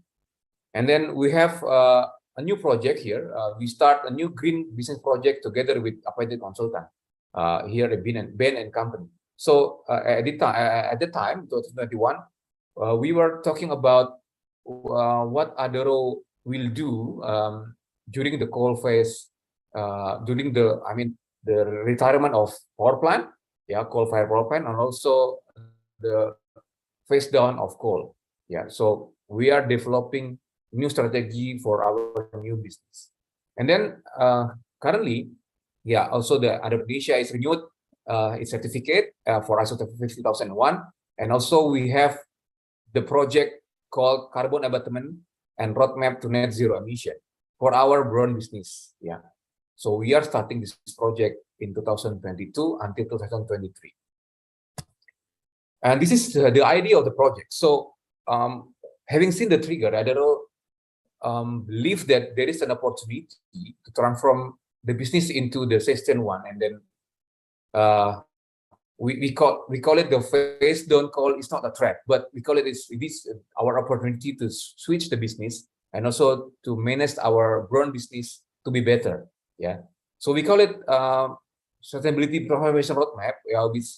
We believe that we will do the two kind of big project here, and the first one is carbon abatement journey in our streamline operation. So we call it the brown business. The brown business is our backbone revenue currently, and yeah, we have to manage our brown business to ensure that we have enough capital to do the green business. Sorry, this is the goal. So we have the hypothesis that 2050 is our goal to be net zero, or maybe to be carbon neutral, because this is two different two different kind. If we say net zero, we will not use any kind of fuel, maybe, or we will not discharge any kind of GHG emission. But in other words, we are also thinking about carbon neutral. This is still our hypothesis until 2050, or what will we do? We'll do the net zero, or we do the carbon neutral, right? So the project will consist of three stages. The first one is we will calculate the carbon footprint that coming from scope 1 and scope 2 of our operation, and then we will identify the abatement plan, and we will determining the carbon emission reduction maybe until 2050 or faster.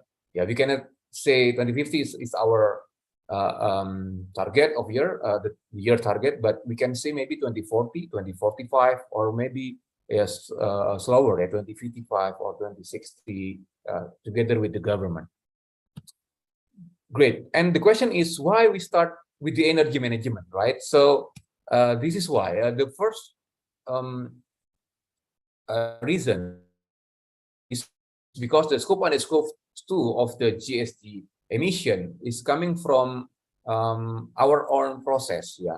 As mining company, for sure, and also power plant company, and also logistic company, the scope 1 emission coming from the fuel that we consume to do the process, right? So if we're focusing on the fuel management or energy management, that we believe that we can also reducing our GHG scope 1 emission.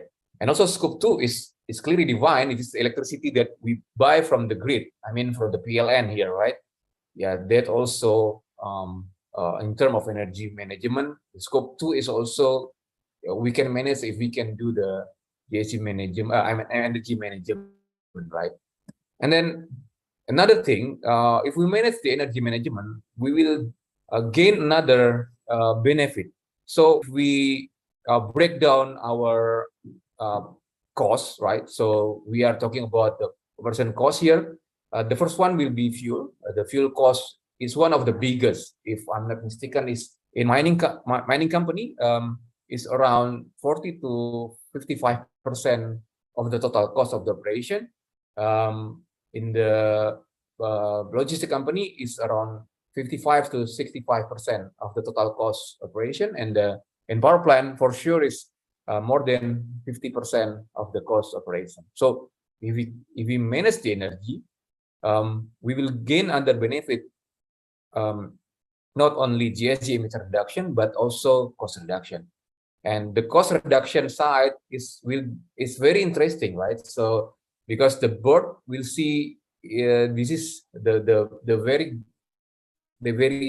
very best way to gain more profit, right? So this is why we need to do the energy management. And then to achieve that, we have the 5 pillars of other management approach. Apologies in bahasa, but the 5 pillars is our backbone also to do the management energy in our site. So by using the 5 pillars, I do some life cycle perspective with other pillars that I create in the past years. So we're focusing also in health, safety, and environmental regarding the resources, emission, and other impact of the business. However, in terms of energy management, we are focusing on these 3 pillars. The first one, the pillar number 2, is the energy and GHG. So we are focusing the energy use and consumption. And then the pillar number 3, we are focusing on the asset management. Why asset management? Because as we know, our biggest asset is our biggest energy consumer in the production process, right? And also the economic.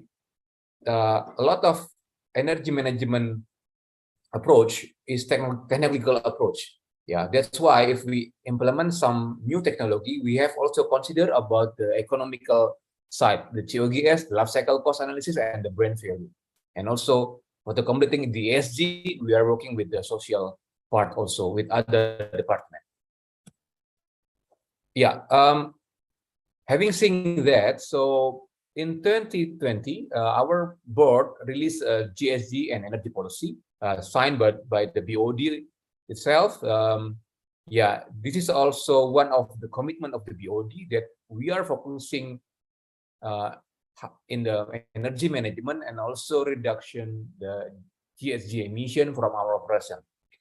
And then we are focusing also in the biggest process, on the significant process. As we know, this is how we coal the mine, right? How this process to get the coal from the land. So we have a small process here. We call it the coal processing, and we have the biggest one, the big one. This is the how we clear the land, and then how we remove the overburden, and how we mine our coal and transport them.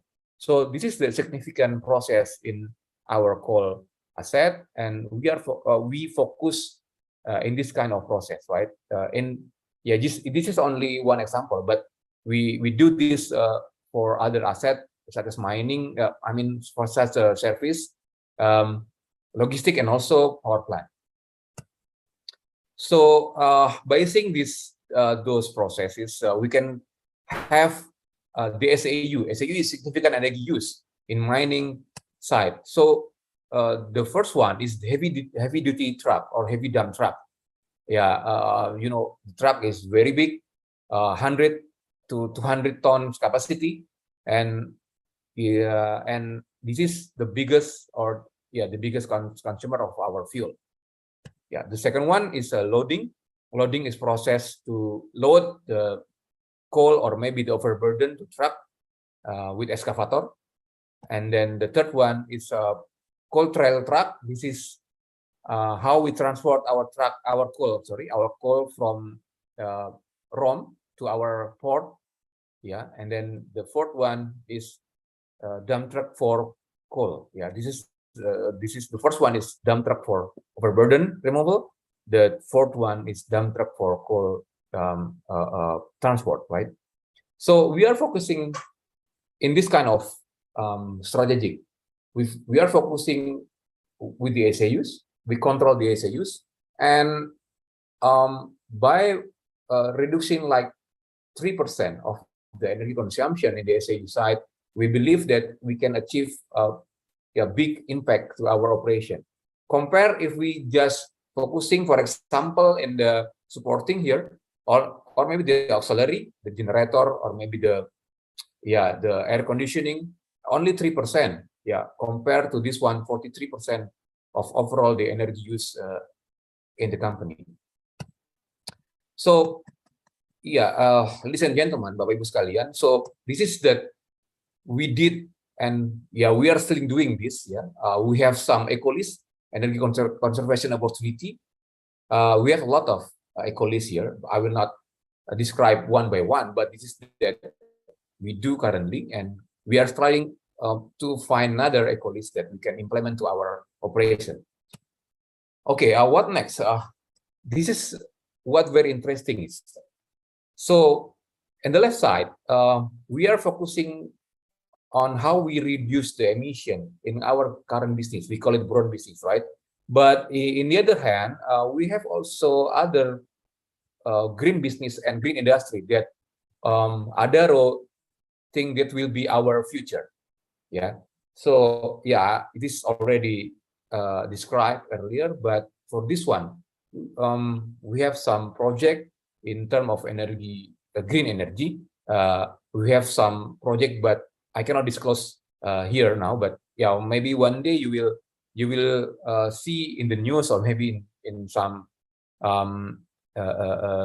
website of our website. Yeah, but we are trying to build some wind power and also micro hydro, and also some big solar PV. Yeah, and for green industry, maybe some of you already heard that we have some project in North Kalimantan. We call it KIPI, Green Industrial Park, And then we have project with the aluminum smelter, and so on. I will explain later on. Okay, so yeah, in addition to our brown business, we are trying to eliminate or reduce the emission. However, we have some also issue here. As we see here, the growth of the thermal coal or the demand of thermal coal is still high. Yeah, you can see here the demand is still high. Until 2049, the demand for thermal coal is still quite high. Yeah, we see there is some decline starting from 2025 until 2049, but it's still high. Okay, and then how about the metallurgical? This is very interesting, right? So we have some assets in metallurgical, so we can see the demand will be increased, and yeah, I believe this will be also our next future business. Yeah. So this is how we do currently. We do this abatement project with our brown business, but in terms of abatement option, we will consider two kind of thing here. The first one is technical. Also, the technical side will be the first option, and then we will also consider the economical aspect. Yeah. So the outcome will be not only how much the GHG reduction will be gained, how much cost saving will be gained, but also we are talking about the IRR. Yeah. Instead of BEP, we use IRR as our economical or financial target. Yeah, that will be very interesting for this project. And then will be our approach. So we're starting with energy review and GHG inventory, and we will create the energy performance indicator and also GHG performance indicator, and we will state our baseline, both energy and also GHG baseline. And then after that, we do the conservation identification, and we do the improvement with the QCC and TBP. And this is our actual condition currently. This is our project, for example, and this is that we will achieve. The first one is energy reduce, GHG emission reduce, and cost reduction for sure. And this one will be elaborated or will be integrated to our day-to-day activity and also our management system approach. So we can see here, we will establish the energy and GHG target, 1 year until 5-year plan, and also SOP. And maybe next year, we will do the audit and review for this whole process.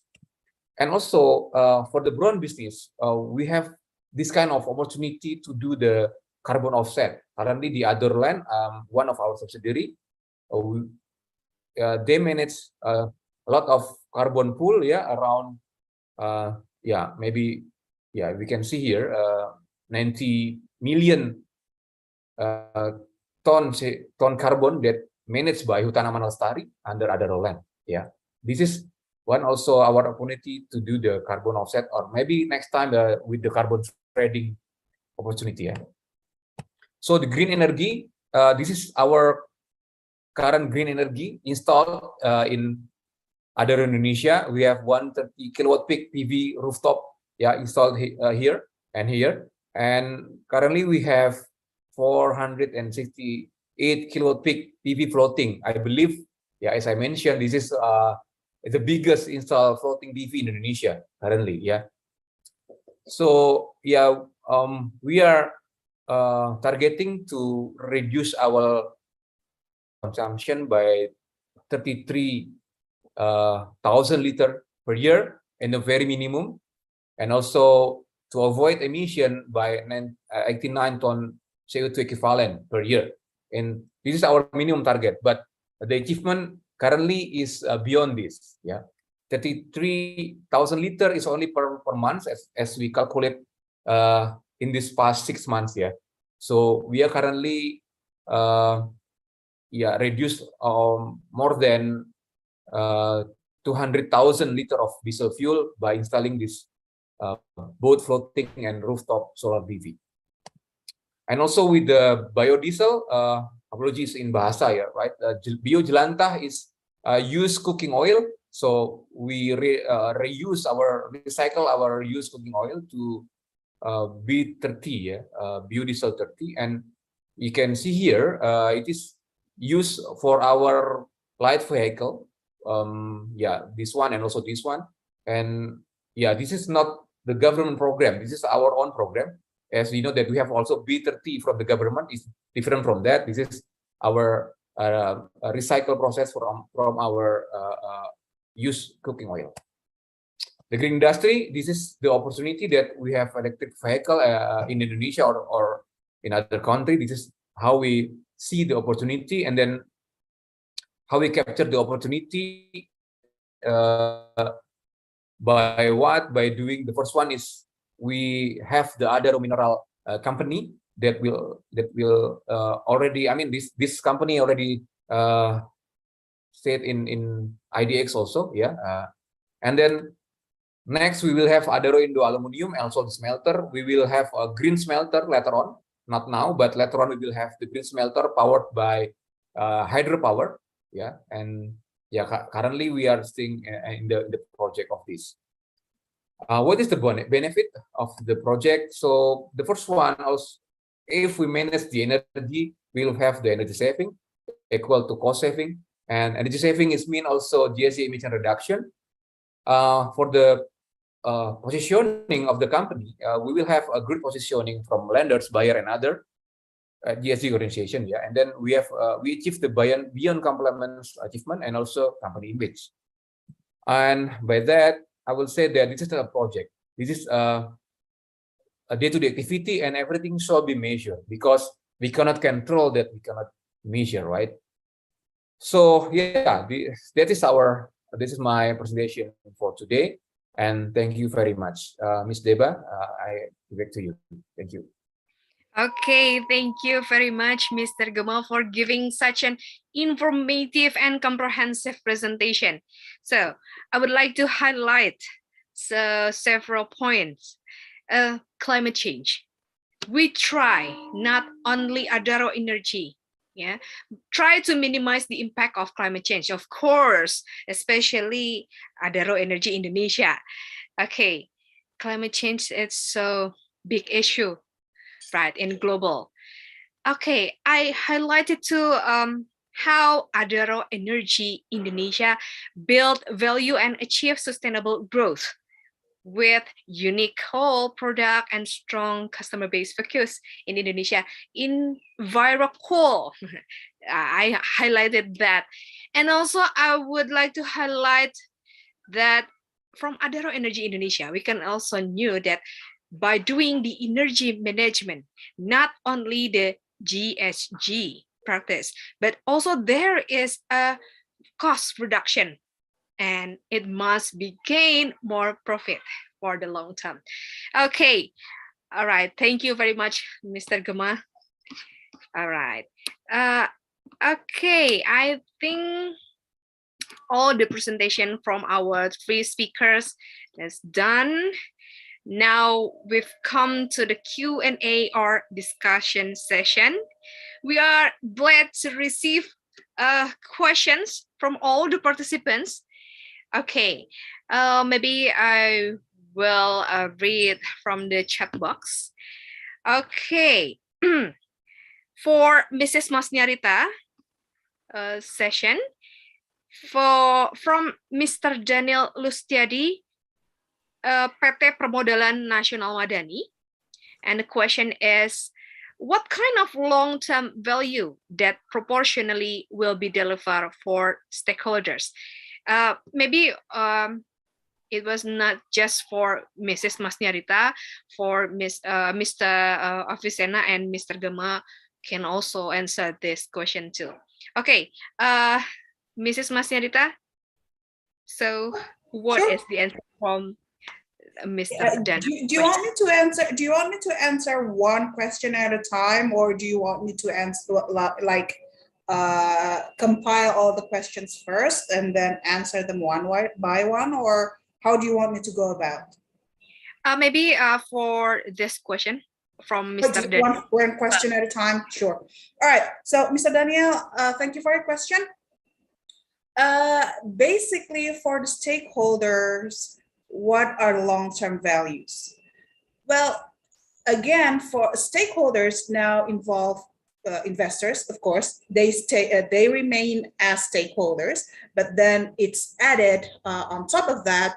Stakeholders involve also other people aside from from shareholders or investors. For investors, value creation or how long-term value benefits shareholders, investors. If a company generates higher profit, they are becoming more valuable. They are becoming famous, so to speak. They are well. People understand. People know that company as a reputable company. Then having a share on that company, having a share on a reputable company, of course, is beneficial for the shareholder. That's one. And then for the stakeholders. So let's take an example. If you work at a reputable company, so now workers become stakeholders, right? Workers become stakeholders. So if the company treat their workers well, the terms of employment is, you can say fair. It's not really heavy on, well, there are many issues circulated online about quote unquote modern slavery. So you have a kind or humane, so to speak, or a humane working hours. Your employees will be happier. Your employees will be healthier. They will be more productive. And so in the end, your company will benefit from higher morale, higher motivated employees, more healthier employees. Pardon me. So stakeholders now, like I mentioned earlier, stakeholders are multiple stakeholders, right? So because stakeholders are people having concern with the company, when the company is performing well, both financially and non-financially, of course, it benefits the stakeholder as in large, maybe Mr. Afisena or Mr. Gama can add on to whatever I stated earlier. Yes. Okay. Thank you so much, Mrs. Masnia Ritapohan. Okay, maybe the answer from Mr. Afisena first. So how's about the question?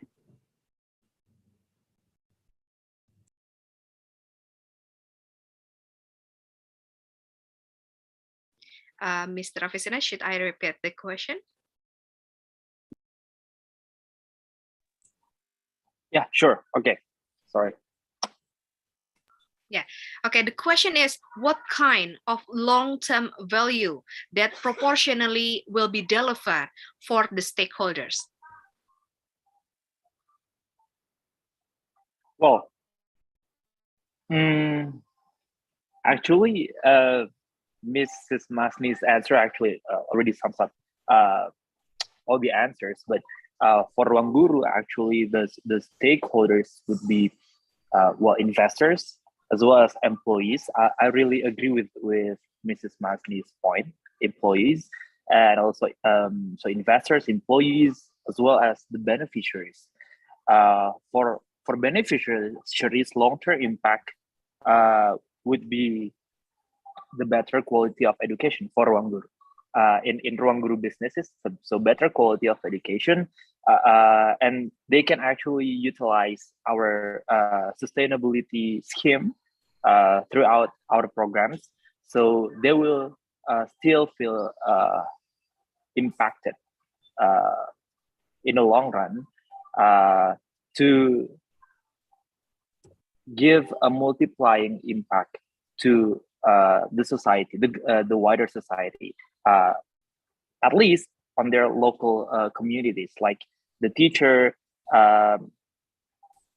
developing their teacher community, their locals, etc. And for employees, I really agree with Mrs. Masni that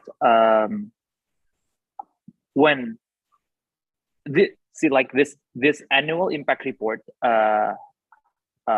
also we promote this annual impact report not only for external but also internally, because we want all the employees, 7,000 of our employees in Ruang Guru, understand that our businesses actually give a greater impact to greater society. So they will feel empowered. They will feel they will build a meaningful value and meaningful they will improve their motivations at work because they understand what they're doing is actually impactful to others. And for the company brand, also the investors, I already mentioned it in my presentation that it is actually impactful. So yeah.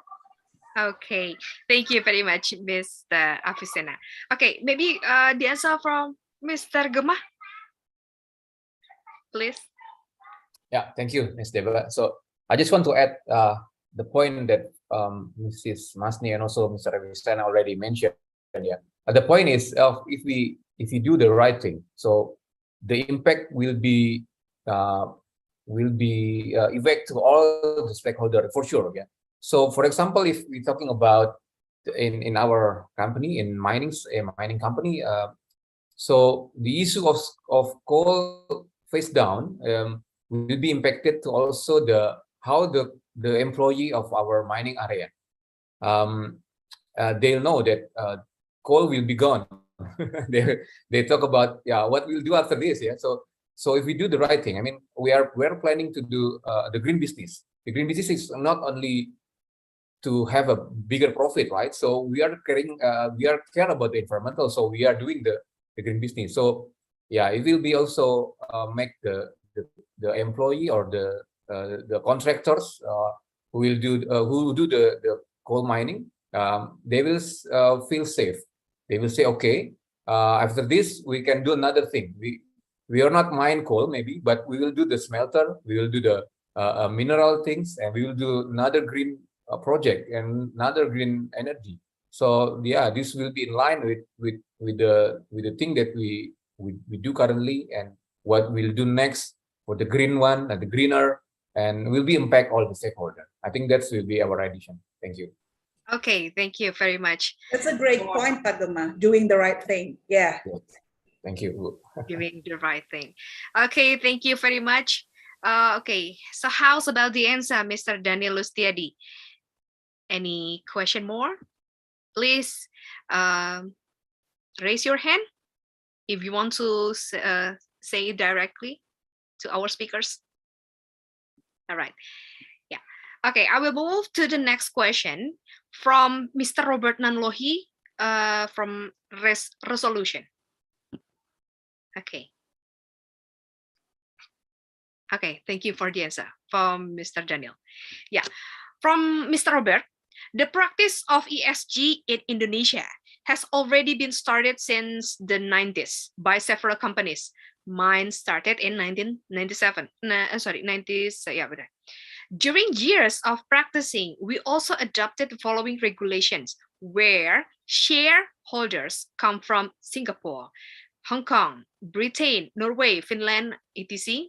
Nowadays, the practice of ESG are derived also from implementing ISOs, and the results in terms of earnings or share value is not related with ESG because it becomes common practice. It relates with risk. The same info when Mr. Robert read in Business Week magazines that the activity affects to expenditures only. So the question is there any model or practical framework in implementing ESG that directly affects earnings or share value in current economic situation, including war situation? I think the question is for Mrs. Masni. All right. Yeah. Okay, Mr. Robert. Actually, IFC, International Finance Corporation, they published quite substantial, quite extensive publications on ESG framework. There are so many of them. So, well, maybe we can follow up on a different occasion. You can email me or you can ask me later on, because IFC have such extensive reference with respect to ESG implementation framework. So if you're asking about a framework, yes, actually, I know that IFC does, but I can't explain it here because, of course, we have time constraint, right? So we can talk about it more in depth, more extensively on a different occasion if you're still interested. Okay. Thank you, Mrs. Masni. Or maybe from Mr. Avicenna or Mr. Gema would like to answer it too. Well, in Ruang Guru, we don't actually practice direct earnings from our social programs, but indirectly, yes. Like I said in my presentation, it improved credibility of our businesses in social education landscape, and through that credibility, there are a lot of partnerships and collaborations with other companies that is benefiting the companies. So I think that's from me. Yeah. Okay. Thank you, Mr. Avicenna. Okay, maybe from Mr. Gema. Yeah. Can you repeat the question again? Because I'm not sure. Okay. So the question is there any model or practical framework in implementing ESG that directly affects earning or share value in current economic situation? Okay, so it's a bit, yeah, I mean, in other energy, we don't have any kind of metrics or something like that, yeah, because we believe that in terms of my concern, either in energy consumption, energy efficiency, and also GSC reduction. So we are just following the international protocol, maybe something like that, or international standard that already in place, yeah. So yeah, we just following that, and then yeah, we are doing the best practice in the sector of industry, logistic, mining, and also power plant, because rule of thumb in the operation side is there. So if we are following the rule of thumb, yeah, we will find the best way to operate the site, and then after that we can improve. The improvement is depend on us, which way we choose. We can choose the no cost, low cost, or maybe medium to high cost. It's depend on us. But yeah, maybe there are some metrics or something like that, but we don't use it. So we just use the current condition operation with the rule of thumb or the best practice in how we operate the site, yeah, the mining, power plant, and maybe logistic, and we adapt it to them and we improve it. And something like that. Yeah. Thank you. Okay, thank you very much, Mr. Gema. Okay, wow. Okay, from Mr. Robert, thank you. Oh, I'll try check first with the IFC. Okay, I'll move into the next question from Mr. Ricky. Assessing and managing the impact of a company's operations is a common practice for companies in Indonesia by conducting an environmental impact analysis. So the question is, what is the difference between ESG and environmental impact analysis? Maybe Mrs. Masni would like to answer the question. Sure. Yeah. What's the asker? Who was the Mr. Ricky. Ricky. Okay. So my answers are twofold. First, ESG is first of all environmental and social. So that's the main difference between ESG and environmental impact analysis, if I'm not mistaken. Environmental impact analysis, so you focus mainly on the environmental aspect. ESG covers both environmental, social, and governance. So like as I stated earlier, environmental, social, and governance. You are environmentally friendly, you are socially responsible, and your company is well governed. So there are three, those are like, like a trinity. Like, I'm sorry, I'm not, I don't intend to insult anybody, but that's kind of what came in mind. But yeah. And then the second part, the difference between ESG and environmental impact analysis is ESG demands commitment, proof of commitment, and integration of ESG factors into strategic planning. So company needs to repurpose themselves.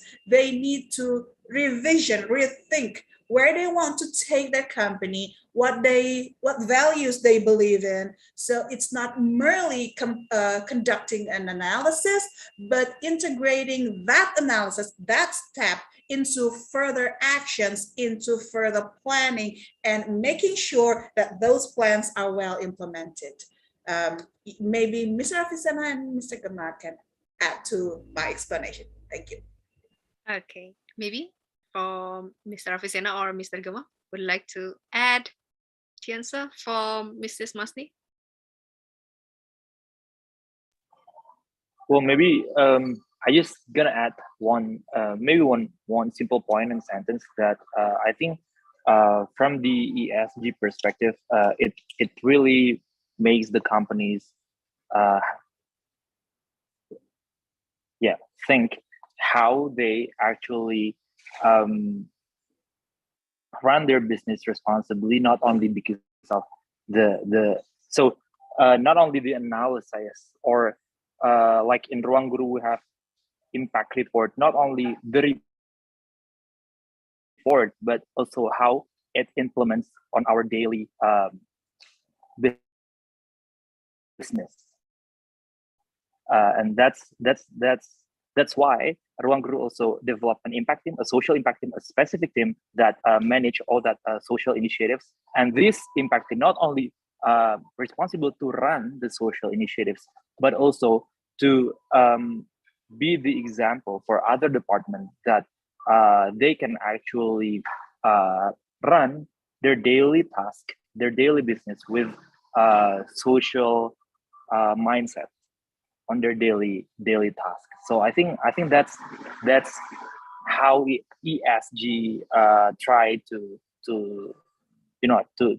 tell us, to give us the framework of how we're doing that on our daily business. So it's not merely analysis. Okay, thank you very much, Mr. Afisana. Maybe Mr. Gema would like to add. Yeah, just some addition. Yeah, so if I'm not mistaken, the question is about the environmental impact assessment and the ESG, right? So so the environmental impact assessment is in Indonesia we call it AMDAL, right? AMDAL. So AMDAL is environmental impact assessment. It is mandatory to company. It is different for company to company. There is AMDAL and etc. Right? It's not my expertise on that, but the difference is environmental impact assessment is the opening door where I can say that, because this is the first time that the company assess what the impact of the operation, maybe the pre-operation, the operation, and post-operation of the company. And the ESG is beyond that. The ESG is how we can control not only the impact of the environmental only, but all. I mean, in the environmental impact assessment also we have like social impact or etc. But this is mostly is only for the legal requirement. But the ESG is how we do it during the operation, how we do it in the exact operation, how we can say to the world that we're doing this, something like that. Yeah, this is my opinion. Yeah. And this, so the difference is, if I may say that the ESG is bigger than that. The ESG is how we do the right thing, like I said before. Yeah, thank you. Okay, thank you very much. So how's about the answer, Mr. Ricky? Any additional question? Please send this to the send the additional question to the chat box. Okay, I will move to the next question from Mr. Seno Kunchoro. This is a technically question. How can a logistics company implement this ESG? What are the main points that needs to be discussed within the shareholders to start with? Okay, maybe who are the one will answer the question? Okay. Actually, logistics company can actually serve some sort of a pioneer. You can start thinking of changing your fleet, your logistic fleet from using fossil fuel into renewable energy. You can have a plan by this year, what percentage can be transferred from fossil fuel into sustainable energy, and you can start incorporating social issues such as health and safety for your workers. Is it wise? Is it safe for your drivers to carry fleet for, say, 24 hours straight? How many working hours is the most humane working hours? How many hours is the most efficient? So it's not merely going towards efficiency, going towards creating profit, but you're also considering the safety, health of your employees. So that's the risk, if your employees, if your drivers, so to speak, if your drivers of your logistics fleet, if they are overworked, if your company is understaffed, then there's a possibility of accident. And if they're carrying your logistics, then the whole logistics can probably go to waste. It can be damaged or destroyed, and that can cost your company a substantial amount of money. So basically, a logistics company can also very much serve as, I think, can serve as a pioneer in incorporating ESG issues, ESG factors into their day-to-day business activity. Okay, thank you very much, Mrs. Masni. Okay, maybe from Mr. Avicenna or Mr. Gema would like to additional answer. Yeah, what Bu Masni says complete. Yeah, I just want to add something that, in logistic industry, Pak, you may aware that you will use a lot of fleet there. So the first one that you have to think about is the fleet management. Yeah, the fleet management is the key of how you manage your fleet efficiently. Yeah, and also as Bu Masni mentioned that the operator also, or the driver also, will be safe. Yeah, because you manage your fleet in a good manner. And after that, if we're talking about the technology, so a lot of technology currently in place for the fleet management system, because the IoT is now available in Indonesia with the current technology. I mean, with the best technology also available in Indonesia.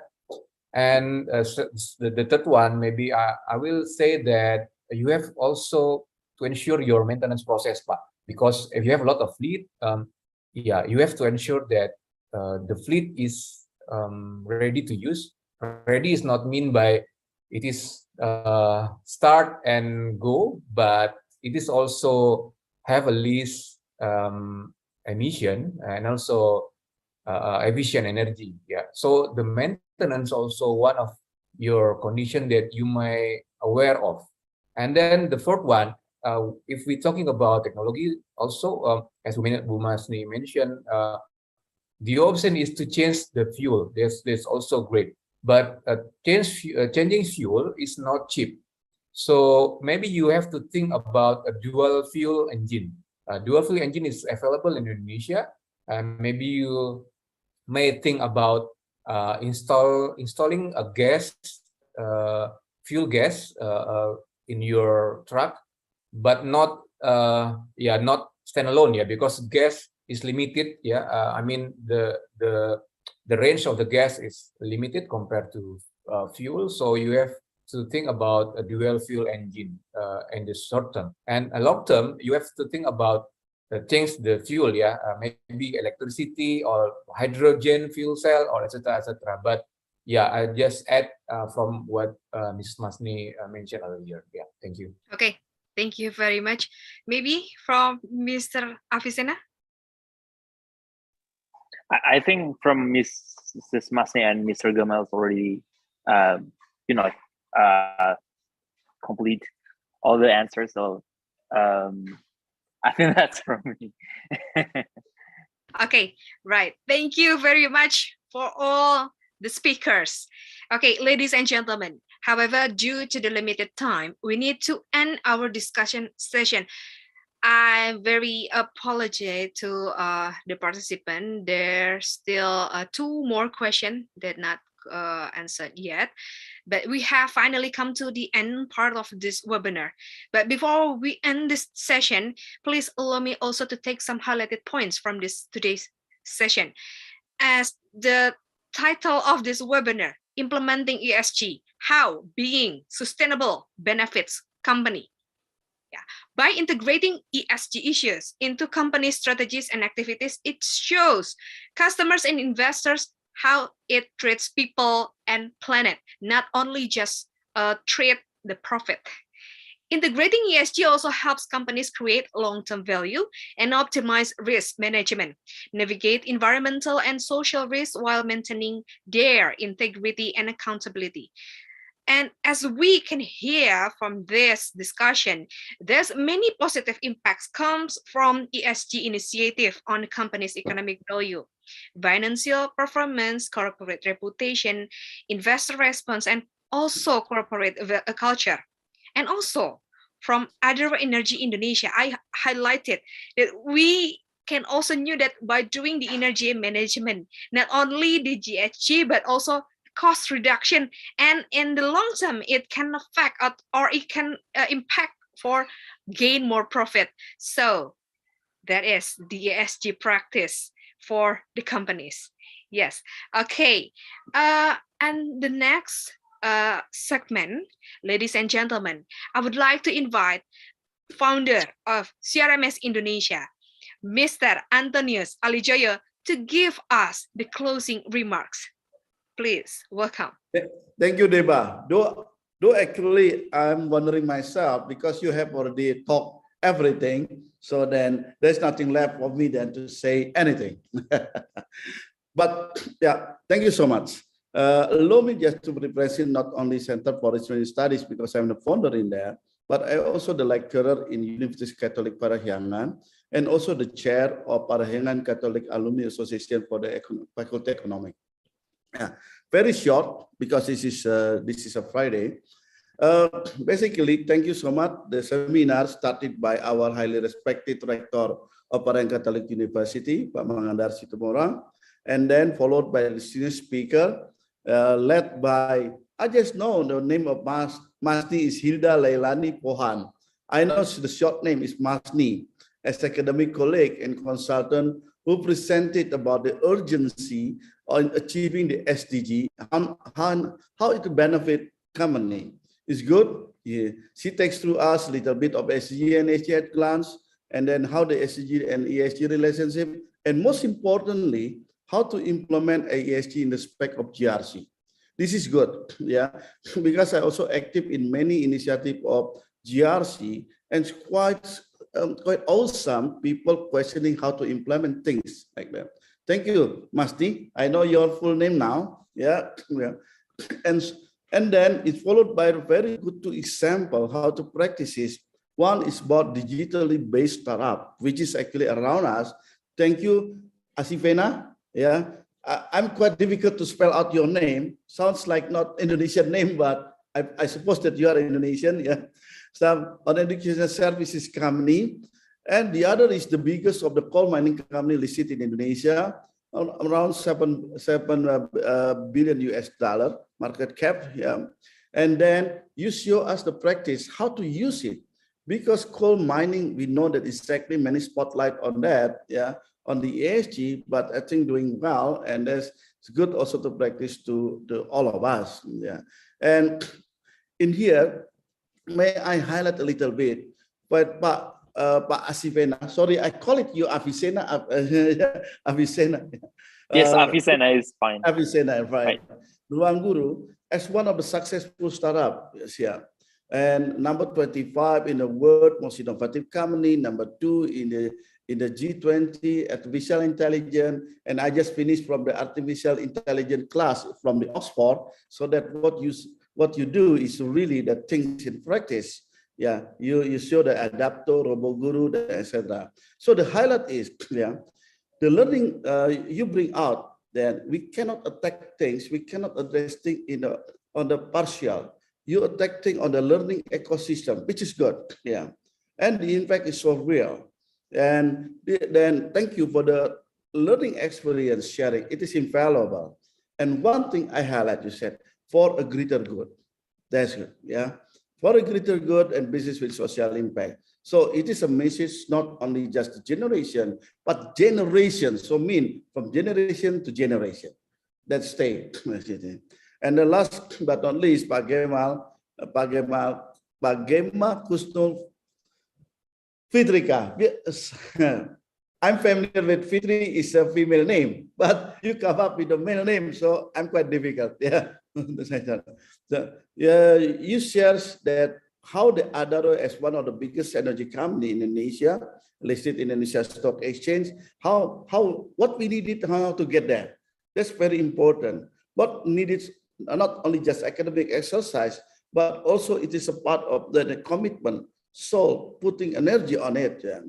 And you show that the standardization of ISO 5001, very good, because I also represent Indonesia in the ISO meeting in Geneva, so that what you do is good, yeah, to share with all the colleagues around the world. And you mentioned also to become investor friendly. That's very important because I think you have already mentioned the IFC, etc. CRMS has a close relationship with the IFC. We promote ESG, governance, etc., in order to make it Indonesia as investor friendly. So then we know exactly if we being investor friendly, we can even get 60% cut of the commercial rate. Can you imagine if our loan 1 trillion, 6% is already 100 billion rupiah. Yeah. So that's basically the direct impact that we can say.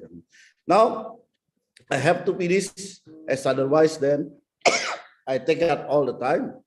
All in all, I believe that the time is constrained to all of us, and hopefully we could have a different session to further sharing.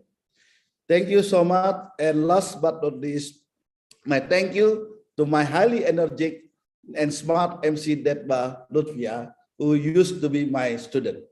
Thank you all. Thank you very much, Mr. Anton, for the concise closing remarks. Okay, and finally, ladies and gentlemen, I would like to thank you to the speakers, to our speakers today, Mr. Gemma, Mrs. Masni, and also Mr. Avicenna. Thank you very much for the informative and interesting presentation, and also to all the participants for their participation and for all the questions.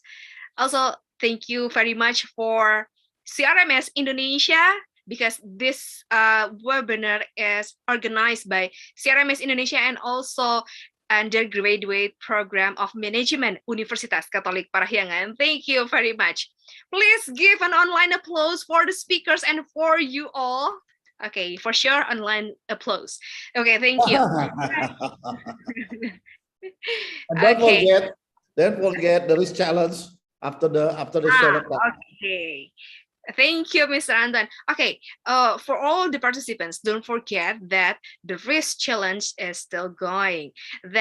And at 1 p.m., the finalists will present their work in front of the judges, followed by the Risk Challenge 2022. Winners announcement too. You are welcome to join here again on 1 p.m. Okay. I would like to apologize for the shortcomings. Okay, thank you very much for the participation. Thank you, everyone. Thank you, everybody. Thank you. See you, operator. Thank you very much. See you in the next conference. Bye-bye. Thank you. Bye-bye. Bye-bye. Bye-bye.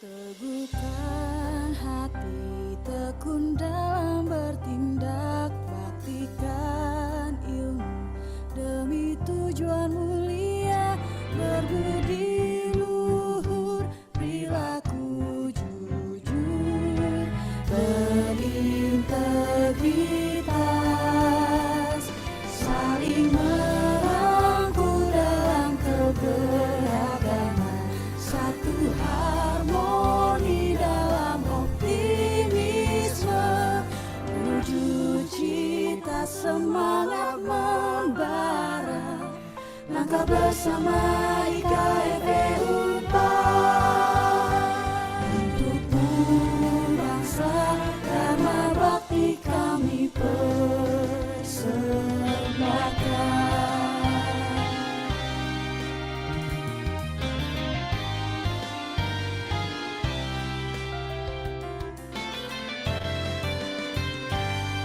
Teguhkan hati, tekun dalam bertindak, praktikan ilmu demi tujuan mulia, berbudi luhur, perilaku jujur, berintegritas, saling merangkul dalam keberagaman, satu harmoni dalam optimisme, menuju cita semangat membara, langkah bersama IKFE Unpar, untukmu bangsa Dharma Bakti kami persembahkan.